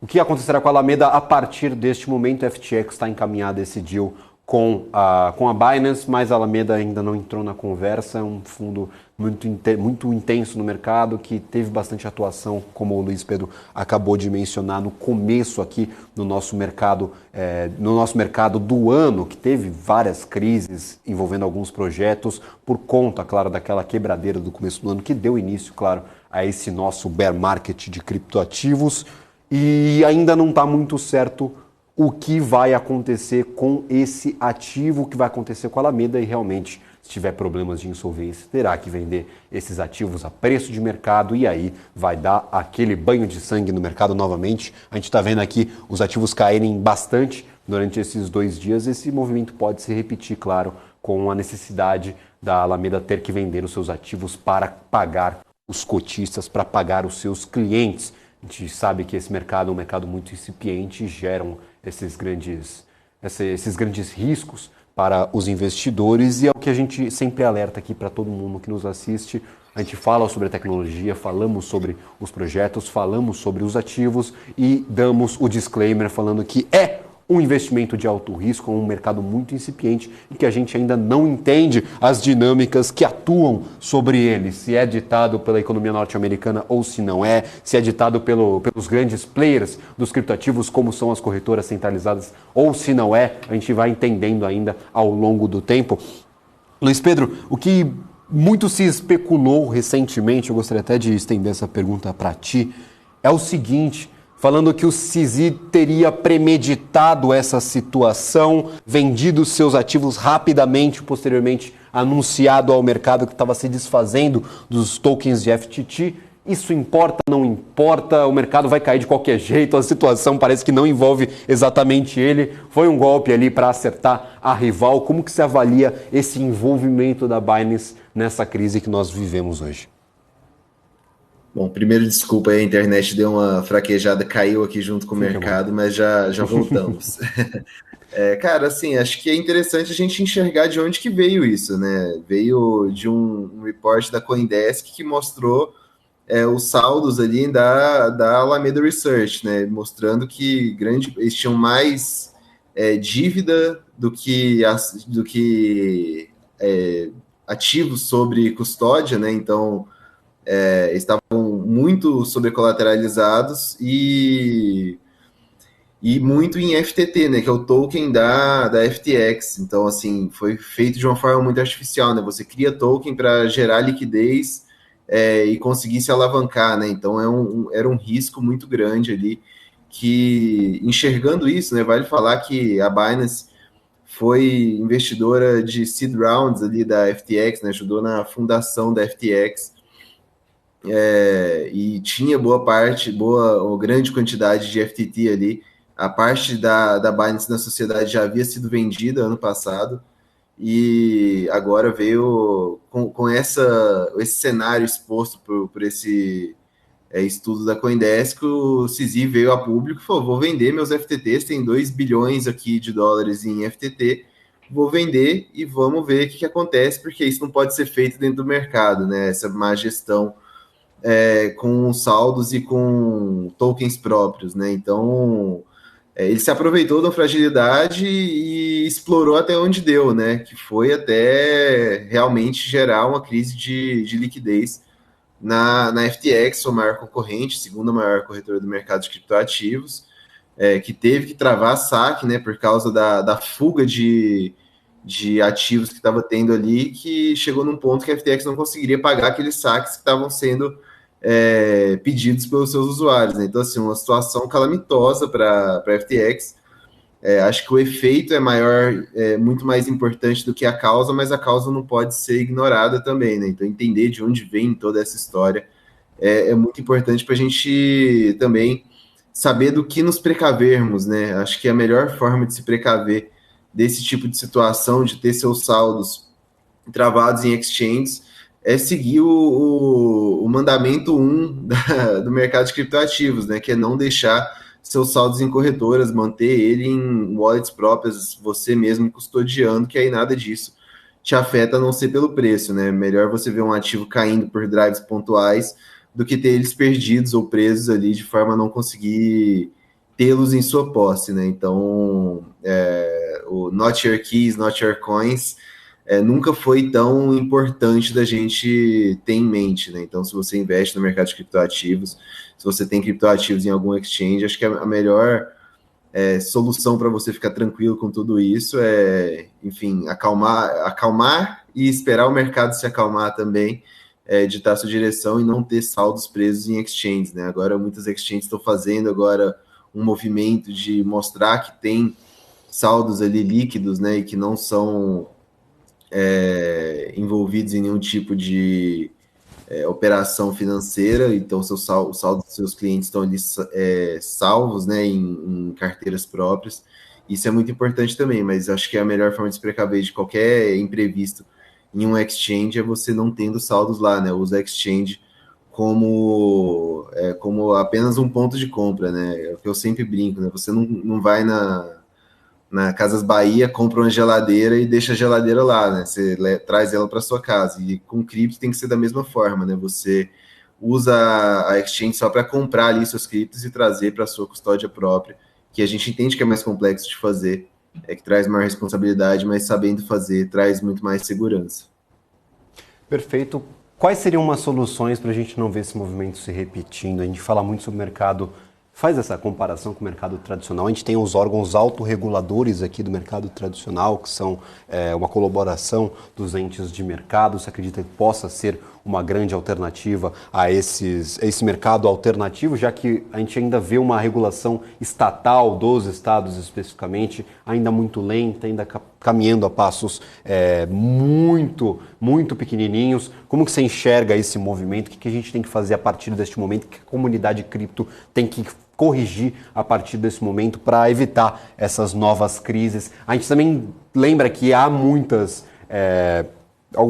empresas que fazem auditoria dos projetos de cripto, fazem auditoria das companhias. Você acha que essas empresas elas fizeram um bom serviço até o momento? A gente tem uma clareza, a clareza que deveria desses projetos de cripto, não só dos projetos de blockchain, mas também das companhias que hoje prestam serviço para esse mercado?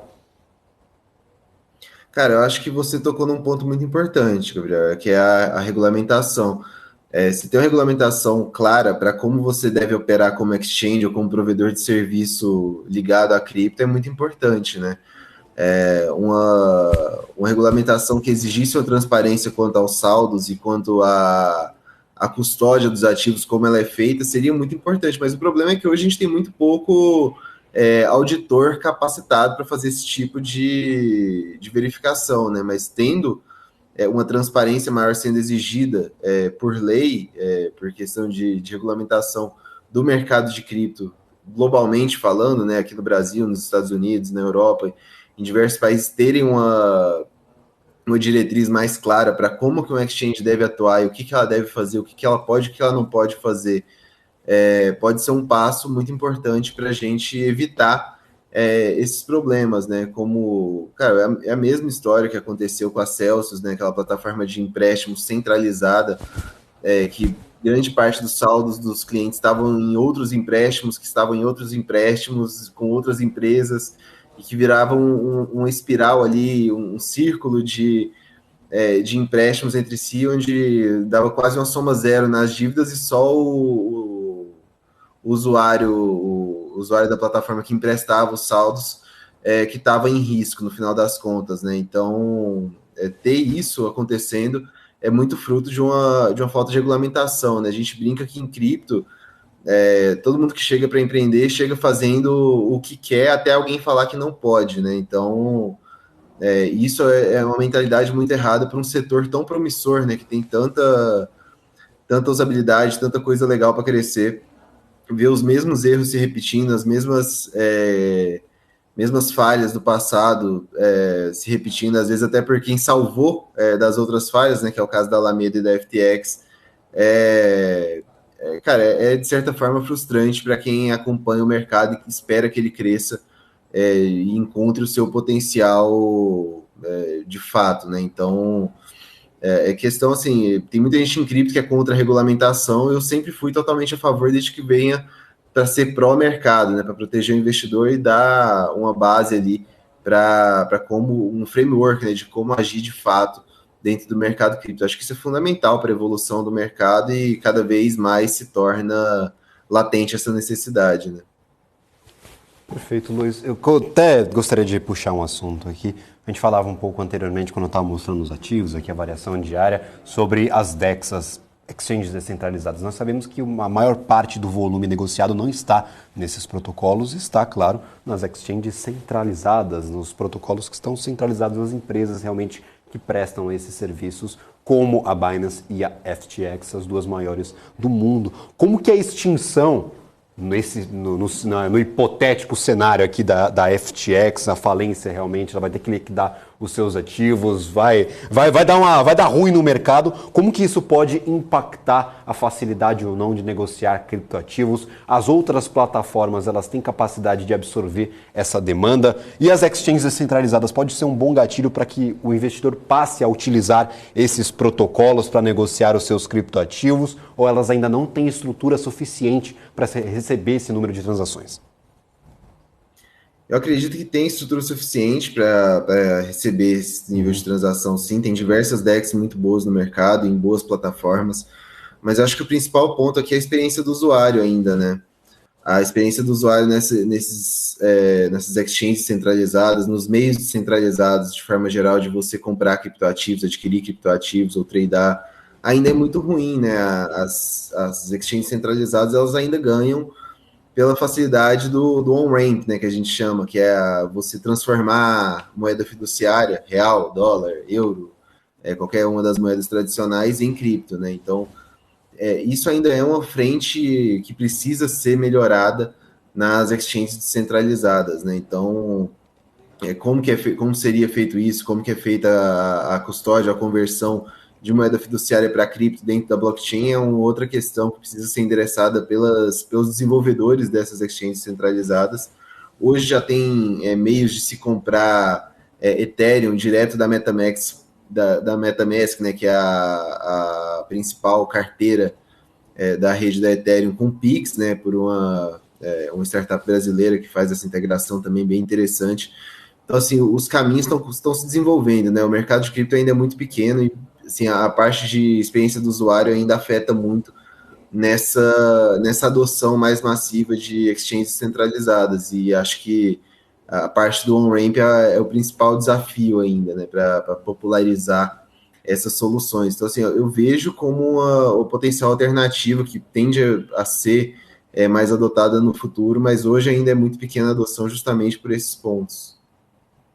Maravilha, esse foi Luiz Pedro, analista-chefe de criptoativos da Node Research. Seja sempre muito bem-vindo aqui ao nosso Crypto News. Muito obrigado pela participação nesse dia que deve estar corrido pra caramba, mas a gente tem que explicar aqui o que está acontecendo com o mercado, tranquilizar ou não os investidores que estão em casa e trazer essa clareza nas informações sobre o mercado de cripto. Muito obrigado mesmo pela participação aqui no nosso programa.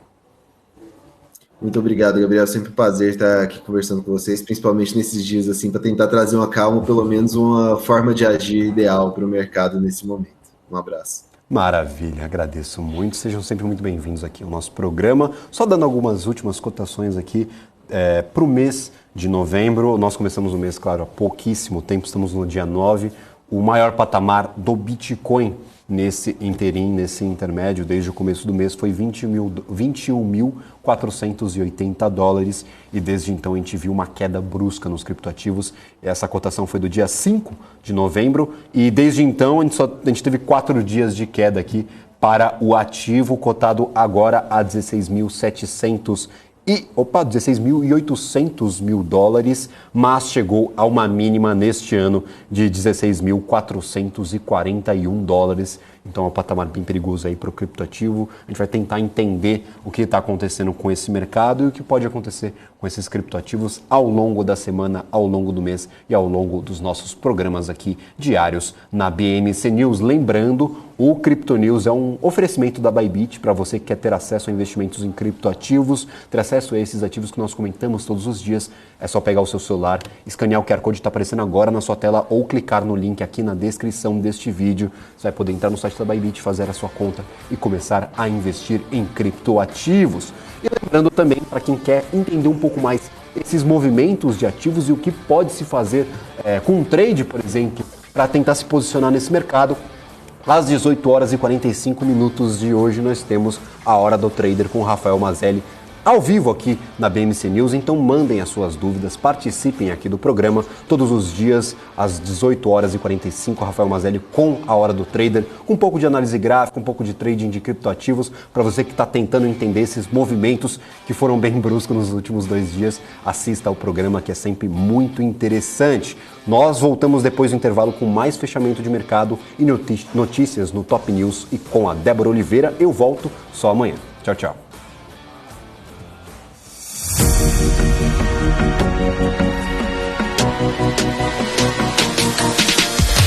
BMC News, informação que gera valor.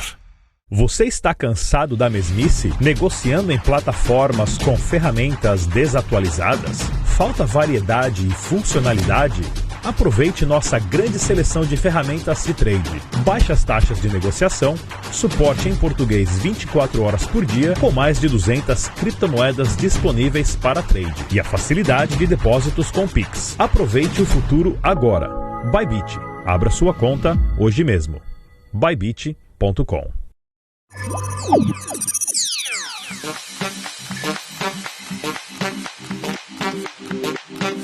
Entendemos completamente os sistemas, tecnologia e infraestrutura necessários para criar o ambiente de negociação ideal para os nossos clientes. E o Trader Active conta com vantagens que fazem toda a diferença no dia a dia de operações. Aqui você pode negociar com as plataformas mais poderosas do mercado financeiro. Nós fomos uma das primeiras corretoras mundiais a oferecer a MetaTrader, a plataforma mais utilizada no mundo, com acesso totalmente sem custos. Oferecemos também a nossa própria plataforma, a Active Trader, que foi desenvolvida sob medida para atender às necessidades dos nossos clientes, com tecnologia de execução exclusiva que proporciona uma performance totalmente fora da curva. Ela utiliza os mais avançados recursos gráficos da TradingView e traz uma experiência de negociação diferenciada.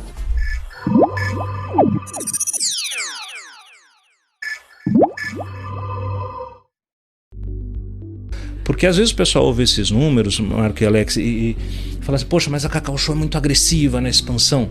É verdade, eu não posso dizer que não seria uma insanidade eu falar que não é agressivo, mas é um agressivo planejado e estruturado. O que eu quero dizer é o seguinte, o ano passado nós abrimos 500 novas operações, só ano passado. Arlan, a Cacau Show abriria 600 se tivesse demanda? Não abriríamos. Talvez 510, 520, mas por quê? Existe um planejamento para que isso aconteça. Sim. Estamos de volta, vamos aqui continuar com o nosso Top News, fechamento do mercado, são 17 horas e 23 minutos. A gente tem aqui o Ibovespa numa queda de 2,31%, gente. A gente foi expandindo aqui essas perdas nesse finalzinho de dia. Agora a gente está aqui no Ibov aos 113.473 pontos. Olha só o BBDC4, gente, derretendo mais de 16,4%, é bastante coisa, mais de 7 bi já de volume financeiro negociado nesse momento só em BBDC4. BBDC3 caindo 15,7%. Aqui em relação ao dólar futuro, a alta é de 0,36%, agora 33, desculpa, alta de 0,33 para o dólar futuro. Moeda americana cotada aqui a 5,19. Vamos para mais um giro de notícias, agora falando sobre as notícias internacionais. O Partido Democrata do presidente Joe Biden se saiu melhor do que o esperado nas eleições de ontem nos Estados Unidos e ainda não está claro qual partido vai controlar o Congresso americano, segundo as projeções da Associated Press. E ainda, isso pode levar alguns dias até que realmente se tenha a definição. No caso do Senado, pode ficar para dezembro. Segundo as projeções da agência de notícias, o Partido Republicano está mais perto de obter o controle da Câmara, tendo confirmados 200 deputados eleitos contra 174 democratas. É preciso 218 para ter maioria. No Senado, segundo a Associated Press, democratas e republicanos têm cada uma 48 cadeiras confirmadas. Faltam 4 para serem definidas. No caso dos republicanos, eles precisam de 51 para obter a maioria. Para os democratas, bastam 50. Isso porque, pelas regras do Senado americano, em caso de empate 50-50, o vice-presidente dos Estados Unidos tem o poder decisivo de voto, o voto de Minerva. E hoje, a vice-presidente é a democrata Kamala Harris. Os democratas tiveram um resultado melhor do que se esperava nessas eleições legislativas que ocorrem no meio do mandato presidencial, nas quais é comum o partido do governo perder a maioria em pelo menos uma das casas do Congresso. Bom, o Departamento de Energia dos Estados Unidos reportou nessa quarta-feira um aumento de 3,9 milhão de barris nos estoques de petróleo bruto na semana encerrada em 4 de novembro. As projeções do mercado apontavam para uma alta de 1,3 milhão de barris. Na semana passada, os estoques tiveram uma queda de 3,1 milhões. Então, esse aumento aí é o que tem refletido também nessa queda que a gente tem acompanhado no pregão de hoje, na cotação do petróleo. Bom, gente, apesar dos desafios atuais da China, como os impactos da política de Covid-0, a crise do seu mercado imobiliário, o país asiático pode retomar também o crescimento no médio e no longo prazo, um crescimento de 4% e 4,5% até 2030, é o que avalia o economista-chefe da Bloomberg. Para ele, o grande espaço para o desenvolvimento da China, o tamanho da economia e a inteligência governamental devem propiciar esse crescimento após superar a necessidade da política de Covid-0. O economista acredita que os desafios atuais enfrentados pela China tornam difícil enxergar de onde pode vir o crescimento do país no curto prazo. A expectativa, diz o economista, é de que uma vez superada essa fase de Covid-0, o governo chinês com certeza volte a focar no crescimento. Bom, agora falando sobre o conflito no leste europeu. A Rússia anunciou que está retirando suas tropas da capital regional de Kherson, no sul do território ucraniano e áreas vizinhas. O recuo é uma grande vitória para a Ucrânia, que expulsa os russos da principal cidade capturada por Moscou desde o início da guerra no dia 24 de fevereiro. O ministro da Defesa da Rússia, o Sergei Shoigu, ele já ordenou, inclusive, que as forças russas se retirem para a margem leste do rio Dnipro, segundo a agência de notícias estatal Rússia TASS. Um gerente russo disse que as tropas assumiram posições em uma nova linha de defesa que havia já sido preparada ao longo do rio, pelo menos foi o que confirmou a agência. As forças ucranianas vêm avançando na região de Kherson nas últimas semanas, utilizando equipamentos de artilharia recebidos de aliados ocidentais e conseguindo grandes avanços, o que provocou um movimento de recuo da Rússia nos últimos dias após as forças de Kiev terem destruído pontes e outras infraestruturas ao redor da cidade, visando isolar as forças russas alocadas na região. O anúncio dessa retirada em Kherson é uma das principais vitórias ucranianas desde o início do conflito, já que essa foi a única capital regional que Moscou tomou desde a invasão de fevereiro. Essa derrota pode ser um novo golpe do presidente russo Vladimir Putin, que em setembro declarou Kherson como uma das 3 regiões da Ucrânia que fariam parte, então, da Rússia, utilizando os resultados de referendos sem a validade da comunidade internacional. Voltando agora para o Brasil, gente, vamos para mais destaques corporativos. A TIM Brasil está acelerando o processo de integração de ativos comprados da Oi Imóvel com a implantação da rede. Veja essa e outras notícias agora do mundo corporativo na reportagem. Das cerca de 7 mil torres de telefonia que a TIM recebeu da Oi, o plano é desativar 400 sites nos próximos 2 meses. Os sites são os locais com estrutura de rede, como torres, onde são instaladas as antenas e outros equipamentos. A TIM atua em 3 frentes para a destinação desses equipamentos: venda, reaproveitamento na rede e obsolência. A ideia é retirar os antigos equipamentos da Oi. A Brasil Agro vendeu uma área total de 863 hectares da fazenda Moroti, localizada no Paraguai, pelo valor nominal de R$1,5 milhão. O comprador realizou o pagamento inicial no valor de $748 mil e o saldo remanescente será pago em 3 parcelas anuais iguais. A propriedade foi adquirida em dezembro de 2013 por $18,7 milhões, aproximadamente $340 por hectare, representando um ganho de mais de 1,4 mil por hectares a Brasil Agro. A Gerdau aprovou a distribuição de 2,8 bilhões em dividendos. Terão direito aqueles acionistas com posição acionária na companhia em 21 de novembro de 2022. Os pagamentos dos proventos serão realizados a partir do dia 14 de dezembro deste ano. Segundo a Gerdau, os pagamentos serão realizados pelo Banco Itaú mediante crédito automático para os acionistas que tenham informado o número da sua inscrição no CPF ou CNPJ e a respectiva conta bancária. E depois do CAD aprovar a fusão entre Redditor e Sul América, 9 empresas de saúde que se opuseram à transação devem questionar a decisão no Tribunal da Autarquia. Com isso, o negócio pode ser aprovado com a imposição de algum remédio. Um dos remédios que podem ser exigido é a venda ou redução na fatia da Qualicorp. Falando agora dos destaques de queda, entre as maiores perdas aqui do Ibovespa, os papéis de Bradesco, gente, tem ampliado cada vez mais essas perdas durante essa segunda etapa do pregão, refletindo os resultados considerados fracos do terceiro TRI, que foram divulgados no finalzinho dessa terça-feira. Na avaliação de analistas, o lucro do banco deve continuar pressionado no curto prazo, com a inadimplência ainda em alta, elevando as provisões para devedores duvidosos, o PDD, e a margem com o mercado demorando a se recuperar. Bom, é sobre justamente essa movimentação do mercado que a gente vai conversar agora com o Felipe Fradinho, ele que é analista técnico da Empíricos Investimentos, já está aqui com a gente. Felipe, seja sempre bem-vindo aqui na nossa programação. Obrigado por vir fazer aqui esse fechamento do mercado comigo. Muito boa tarde, obrigado antes de qualquer coisa pelo convite. Bom, é sempre um prazer estar com vocês e vamos falar um pouquinho de mercado, que é o principal que a gente veio fazer aqui, né? Vamos lá, Felipe. Gente, o Felipe é analista técnico. Se vocês tiverem qualquer dúvida, inclusive, aí sobre alguma companhia, quiserem saber mais sobre a movimentação que o gráfico traz aí pra gente de informação, aproveitem que eu tô de olho aqui no chat, tá? Para poder ir pegando aqui as dúvidas de vocês de quais companhias. Mas eu quero começar falando sobre Bradesco, Felipe. O resultado tem pesado bastante no papel da companhia, que já está aqui, 16,63% de queda em BBDC4.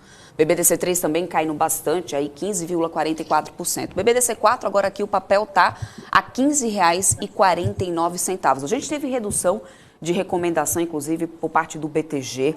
E eu queria que você pudesse analisar aí no gráfico qual é o fundo que agora vai esse papel diante desse resultado, ou seja, não foi nada benéfico, né? E o que o gráfico pode trazer para a gente em relação a essa profundidade que está tomando aí BBDC4? Então, vamos lá. Já até aproveitei para compartilhar aqui a tela com vocês.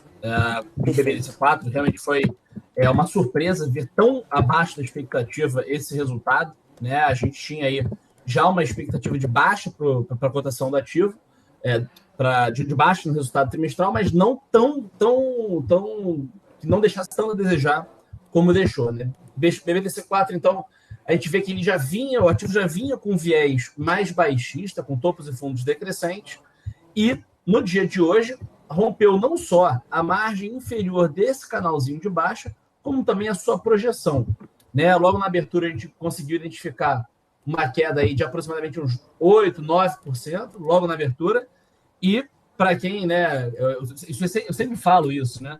Muita gente fala, não, tá caindo 9%, é hora de comprar, já abriu caindo demais, está em promoção. Eu sempre falo, nada é tão ruim, pode ser tão ruim que não possa piorar, né? No fundo do poço pode ter um alçapão, né? Então, comprar com o argumento de que o ativo já caiu demais, para mim, uma das piores decisões. Né? Então, isso não é argumento para você comprar. O papel abriu caindo quase 8%, agora cai 16,63% nesse leilão aí, próximo do leilão de fechamento. Né? Bate agora aqui 15,49 na mínima do dia, inclusive. Né? 15,49 foi a mínima do dia. Para um papel que ontem fechou o dia cotado aí acima dos 18,50, né? É uma queda realmente muito acentuada. Eu até tirei um zoom aqui do papel para a gente ver qual seria um próximo fundo, um fundo provável. E olha só, pessoal, está na pior cotação desde... deixa eu botar aqui. Desde esse fundinho aqui, lá em novembro, exatamente novembro do ano retrasado. Né? Então, pior cotação dos últimos 2 anos, de lá para cá, né, de novembro de 2020, já chegou a bater na casa aí dos 20, quase dos R$25, com valorização de 61%, e agora volta para essa cotação aqui. Então, quem não aproveitou essa alta de Bradesco e confia nos fundamentos do papel para o longo prazo, né, pode sim ser uma oportunidade de comprar. Eu, né, analisando o gráfico, não acho interessante ainda o timing de entrada. Né? Eu esperaria o ativo começar a dar algum sinal de recuperação antes de fazer uma entrada aqui, exatamente no caminho que eu tinha falado com vocês, né? Do comprar porque já caiu demais. Isso, para mim, nunca é uma hipótese. Uhum.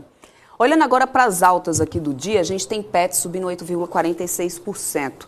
O resultado não veio bom, aliás, fazendo aquele velho trocadilho, né? Veio ruim para cachorro. E aí, eu queria entender, então, aí na análise gráfica, o Felipe, o que pode estar trazendo aí? Tem um movimento já impulsionado para Pets que possa estar justificando essa alta aí no gráfico, Pets 3 no caso, né, para poder a gente dar uma olhada, algo que justifique, porque o resultado já não foi bom, não é o primeiro, no tri passado também tinha acontecido isso, mas Pets segue em alta, ou seja, é um novo topo que vem por aí, o que você vê aí de Pets?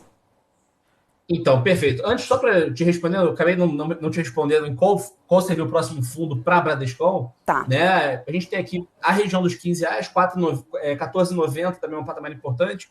Ou seja, temos até mais 4% de queda, possivelmente. E aí depois o pior cenário de todos, que eu acho, né, pelo meu feeling de mercado, bem difícil, né, a gente buscar essa região, mas tem que alertar para vocês, é esse patamar aqui do pior momento da pandemia, na casa aí dos 12,50. Isso é um cenário bem mais distante.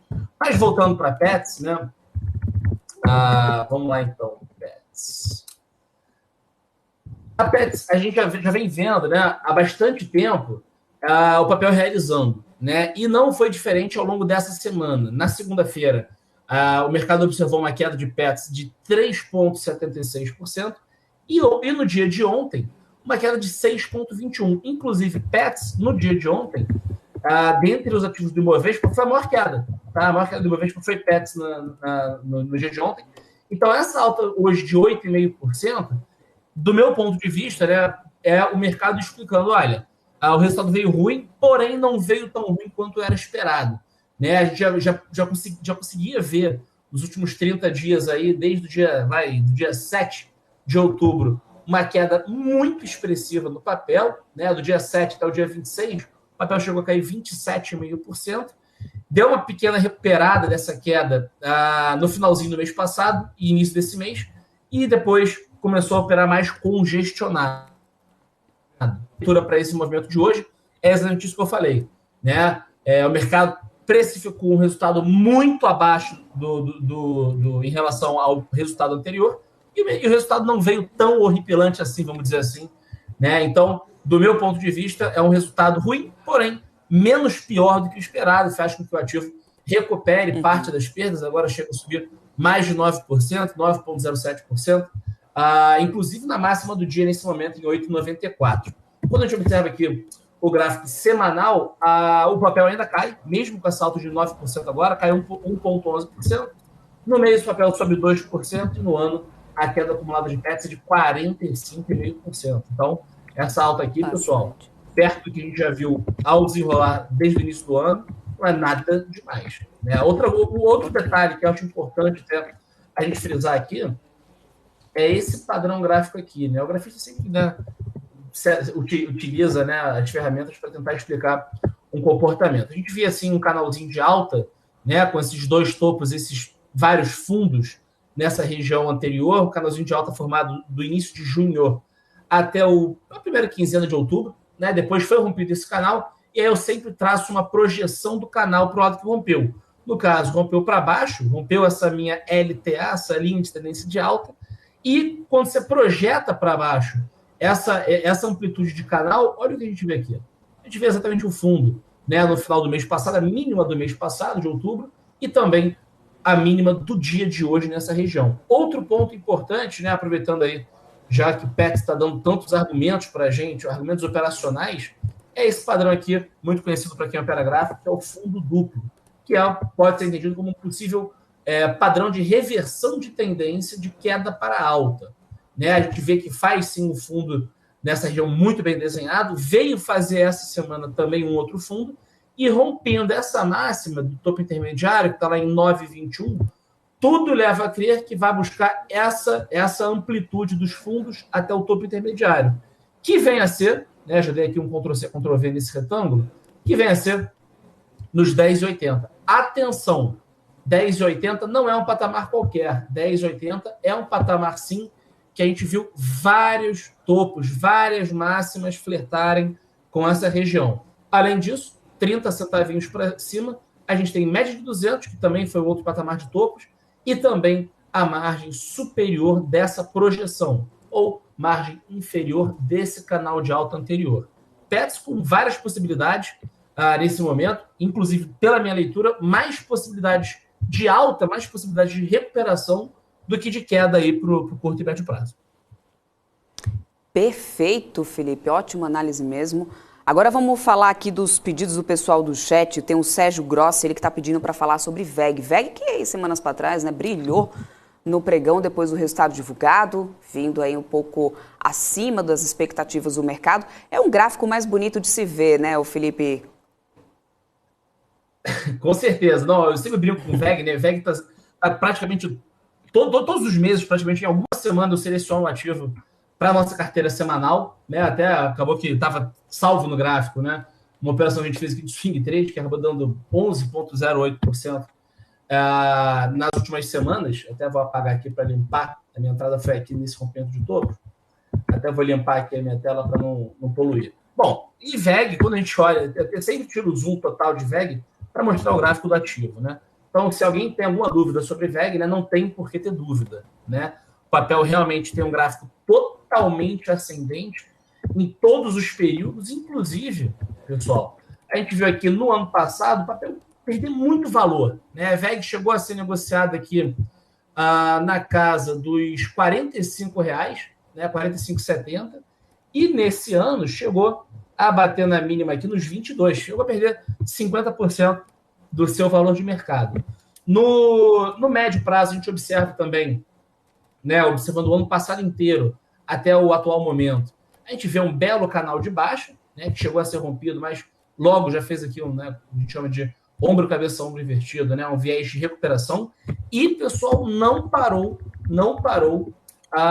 por aqui. Né, não parou, não voltou ao canal e se respeitou como resistência para voltar a cair. Não. Né, ele continuou muito forte para cima, inclusive aqui, esse patamar foi o patamar de compra daquela operação que já estava no meu gráfico, e o papel segue numa linda tendência de alta no curto prazo. Né?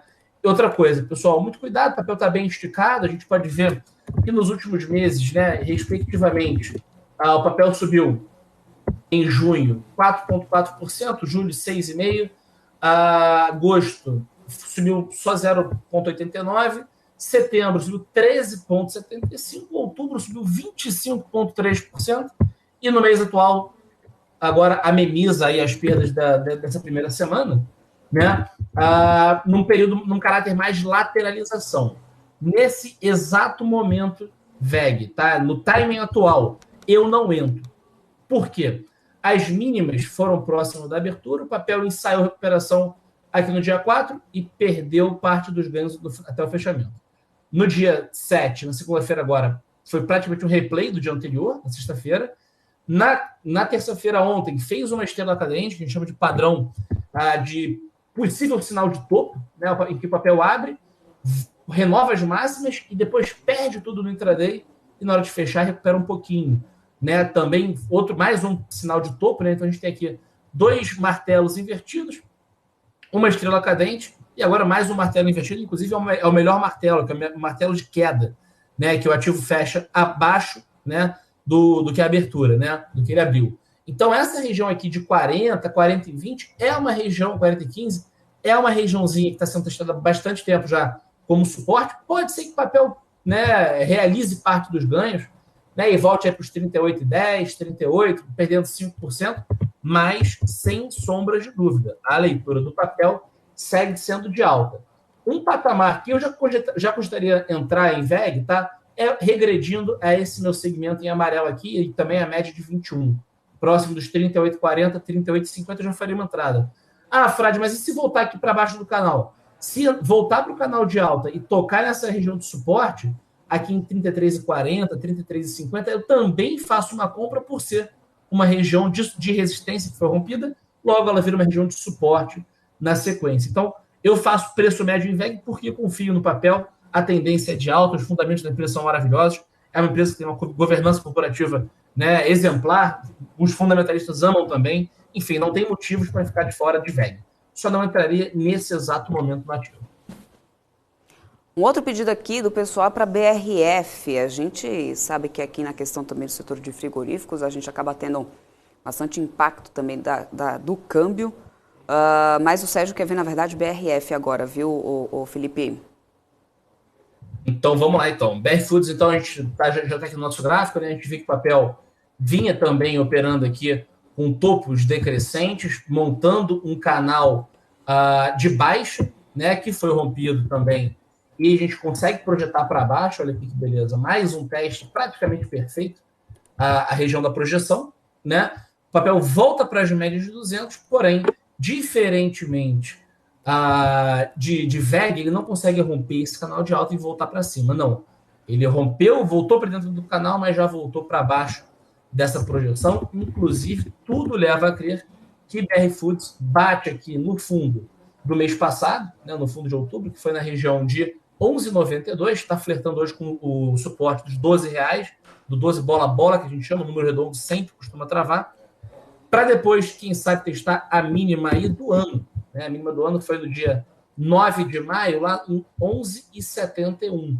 Perdendo os 11,70, a BR Foods, o pessoal tende a sofrer demais e buscar também aí, quem sabe, né, as mínimas do período da pandemia, né, do auge da pandemia aí, que foi aqui na região dos 11,50, dia 16 de março, da semana do dia 16 de março de 2020, né, quando bateu aí 11,50. Ou seja, BR Foods, nesse exato momento, eu não compro nem no curto, nem no médio, nem no longo prazo. Para mim, o papel, para você ficar de fora, observar o papel aqui nos últimos 8 anos, a gente vai ver uma belíssima tendência de queda e que, diferentemente de Pets, né, só tem argumentos para continuar nessa queda. Não vejo pontos positivos para entrada em BR Foods agora, não. Perfeito. Vamos dar uma olhada agora no índice para a gente ir caminhando, para daqui a pouquinho já encerrando aqui essa nossa avaliação. O índice Bovespa que está chegando já praticamente aí no fim desse pregão, 17,47. Índice Bovespa que muita gente esperava ali uma resposta negativa na semana passada, depois do resultado das eleições. Passou uma semana meio que de lua de mel, eu diria assim, ou Felipe me corrija se eu estiver errada. Agora a gente começa a ver, né, o índice retomando aí uns patamares que a gente acompanhava já na semana anterior das eleições. Claro, temos essa temporada de resultados, trazendo resultados que estão, né, prejudicando bastante, mas no gráfico, o que a gente pode esperar desse índice Ibovespa? Para que lado realmente a gente vai, independente do cenário, né, o que o gráfico nos diz? Vamos lá então, Débora. O Ibovespa, né, você falou muito bem em relação à lua de mel, até ontem, inclusive, né, a gente comentou nos nossos textos de fechamento do relatório que a gente mandou no Telegram, né, o título foi o fim da lua de mel, né, inclusive. Hoje a gente vê uma queda aqui de 2%, na realidade foi na segunda-feira, quando teve uma queda bem expressiva de 2,38%. A gente vê aqui que, na realidade, né, o papel foi subindo na semana passada e nessa semana já nos apresenta um aspecto de realização muito forte. A queda acumulada da semana está em 4,21% e tem espaço para continuar a cair. né? A gente tem aqui um suporte muito forte no gráfico semanal nos 112.100 pontos, que seria uma queda de apenas 1%. Caindo mais 1%, a gente chega nessa região. E se perder esse patamar, aqui a gente vai testar essa minha linha azul, que é a média de 200 nos 109.500, e também região que já tivemos várias mínimas nesse patamar, que aí seria uma queda de mais 4,2%. Se de fato, pessoal, chegar a romper essa média de 21, que é essa curva rosa, depois chegar a romper essa nossa média de 200, dos 109.500, pessoal, aí o papel volta para dentro desse canal de baixa e aí a gente começa a ter um cenário mais nebuloso, né? A gente começa a poder esperar testes na região dos 101 mil pontos, 100 mil pontos e quem sabe até naquela região de julho que a gente viu que inclusive, né, assustou grande parte dos investidores, na qual testou aí os 95 mil pontos na mínima, né? Bateu 95.266. Tudo vai depender agora, conforme os nomes, né, indicados pelo novo presidente Luiz Inácio Lula da Silva vai nomear para os cargos, principalmente da equipe econômica, né? Então, o mercado todo está atento aí à repercussão dessa transição política e os patamares para você ficar atento são esses. Outros. Perfeito. Depois, região dos 109.500, 109, e depois aí a situação já fica mais grave aí para uma possível busca aos 101 mil pontos. Ou seja, tudo realmente preso nessa questão desse cenário político, né, Felipe? Bom, vamos ver no que vai dar, né? Os olhos todos voltados para Brasília, a gente continua também aqui acompanhando tudo isso. Eu quero poder trazer você aqui mais vezes nesse fechamento do mercado para a gente fazer aqui essas avaliações, essas análises, faz bastante diferença aí para dar um norte, pelo menos, aqui para o pessoal. Obrigada mesmo pela tua participação aqui com a gente, viu, Felipe? Até uma próxima. Débora, sempre que quiser, à tua disposição. Até uma próxima. Tchau, tchau, pessoal. Valeu. Tchau, tchau. Forte abraço, pessoal, e da Empíricos também. Vamos lá, gente. Eu vou para um rápido intervalo comercial. Daqui a pouquinho a gente volta. São 17 horas e 50 minutos. Guilherme, é o José Eduardo. Tá perguntando quem tanto tá saindo de Bradesco. Daqui a pouquinho eu te mostro. Vamos para o rápido intervalo. Eu volto já já. Dá um like aí na nossa programação. Conto com a sua ajuda para a gente continuar entregando aqui nosso conteúdo a cada vez mais pessoas. Mas não sai daí, hein? Sai daí não, que o Top News ainda não acabou. Até já.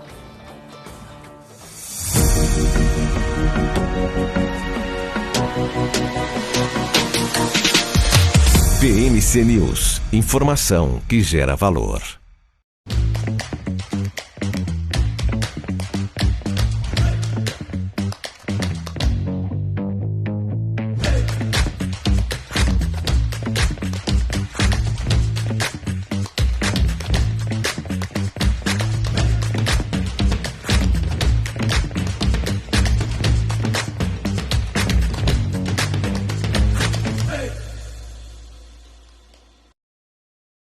As empresas que fazem parte do seu dia a dia estão em uma das maiores bolsas do mundo, a Nasdaq.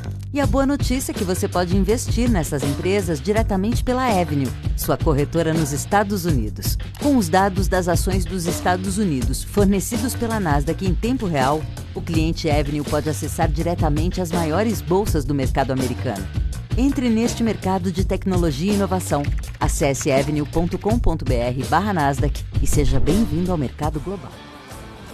Estamos de volta aqui na nossa programação, vamos dando uma olhadinha aqui nesse mercado. Estou trazendo aqui o Times and Trades com o papel de BBDC4 para a gente dar uma olhada aqui nesse movimento de vendedores, né? Quem mais está vendendo nesse caso aí, papel de BBDC4? Era uma pergunta aqui no nosso chat do José Eduardo. Nesse momento a gente tem, né, as três corretoras que mais estão movimentando venda em BBDC4, JP Morgan, Merrill e também o BS. JP Morgan que mais está fazendo essa movimentação de venda a preço de 16,06 o papel. Na evolução do tempo, aqui no gráfico, fica bem até mais simples ver isso. Olha só, o rosinha aqui é Goldman Sachs, a gente tem aqui no amarelinho o BS e aqui o JP Morgan e o azulzinho são as três principais corretoras fazendo de posições aqui de Bradesco, BBDC4, né, que já vai caindo agora, gente, 17,6%, há pouco foi inclusive para leilão.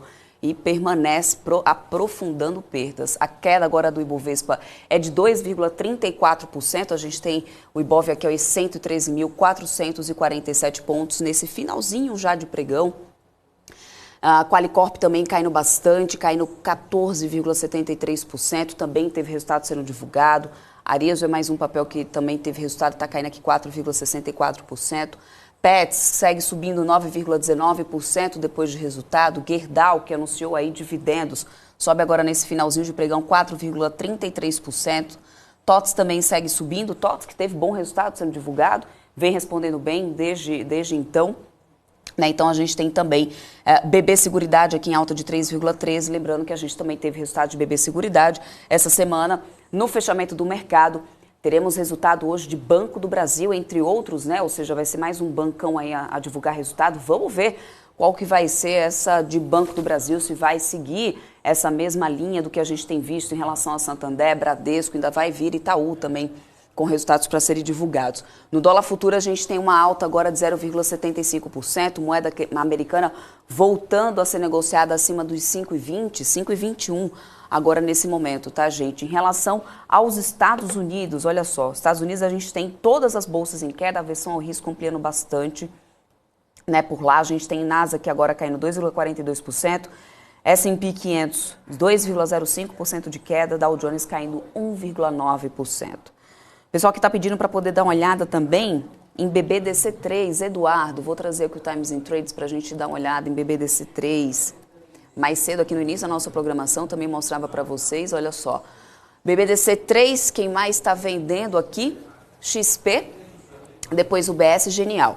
Tá? XP, essa fatia azul aqui, maior vendedora em relação a BBDC3. Aí a gente tem aqui na evolução do tempo, também o UBS se desfazendo de posição, também JP Morgan, que já mostrava aqui para vocês em relação ao BBDC4, não muda muito aqui em relação ao BBDC3, tá, gente?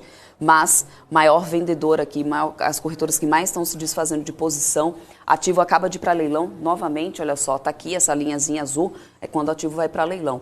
Foi novamente aí XP, tá? Maior movimentação de venda. Então a gente tem aqui, na verdade, também o fechamento mesmo, né, do Ibovespa já. Vai travar daqui a pouquinho tudo aqui, Ibov ficando então nesse patamar de queda, perdemos os a gente abriu, né, 116 mil pontos, 153, a mínima do dia foi 113 e 109 e a gente fechando aí o Ibovespa muito mais próximo dessa mínima do dia, essa é a situação desse mercado aqui. Bom, deixa eu trazer aqui umas últimas informações para vocês em relação a Brasília, a gente que teve aí uma reunião agora há pouco, né, do presidente eleito Lula e o Geraldo Alckmin, o vice, junto com os ministros do STF, e foi divulgada uma nota pelo STF em relação a esse encontro com Lula. Nessa nota dizia o seguinte, abre aspas, a presidente do Supremo Tribunal Federal, a ministra Rosa Weber, recebeu nessa quarta, ao lado dos ministros Gilmar Mendes, Ricardo Lewandowski, Carmen Lúcia, Dias Toffoli, Luiz Fux, Edson Fachin, Alexandre de Moraes, Nunes Marques e André Mendonça, o presidente eleito Luiz Inácio Lula da Silva e o vice-presidente também, o Geraldo Alckmin. Também participaram do encontro a deputada federal, presidente do PT, a Gleisi Hoffmann, o senador Rodolfo Rodrigues, o senador eleito Flávio Dino, o deputado federal eleito Paulo Teixeira, o ex-ministro Aloysio Mercadante, os advogados Eugênio Aragão e Cristiano Zanin e o procurador da Fazenda Nacional, Jorge Messias. A reunião durou cerca de 50 minutos, foi o tempo ali então que o presidente eleito esteve com os ministros no STF, e os ministros apontaram preocupações, né, com o Brasil durante essa reunião, como por exemplo a necessidade de investimentos em educação e meio ambiente. O presidente eleito, por sua vez, afirmou que atuará pela reconstrução da União do Brasil. Fecha aspas, essa foi a nota do STF sobre esse encontro com Lula. Lula que, na sequência, foi direto para o TSE para uma reunião com o presidente da Corte, Alexandre de Moraes. Tá? E aí ele continua cumprindo essa agenda lá em Brasília. Amanhã a gente traz mais informações para todos vocês do que estiver repercutindo por lá, por Brasília, que a gente sabe que tem muita coisa para ser definida e que isso pode impactar diretamente na nossa movimentação na Bolsa por aqui. Bom, eu vou me despedindo de vocês, eu vou ficando por aqui, mas a nossa programação não encerra aqui.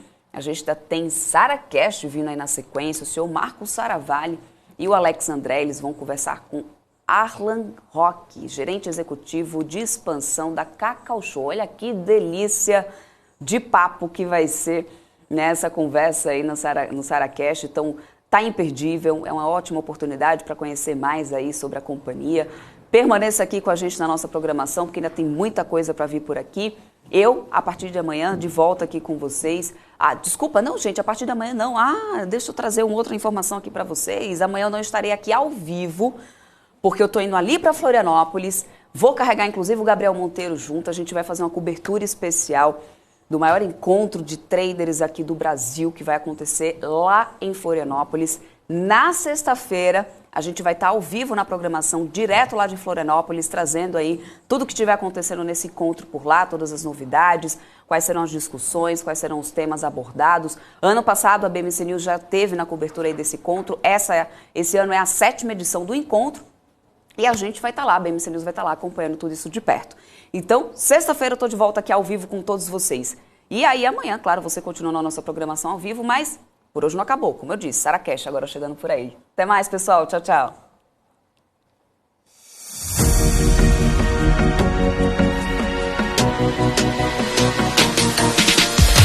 BMC News. Informação que gera valor.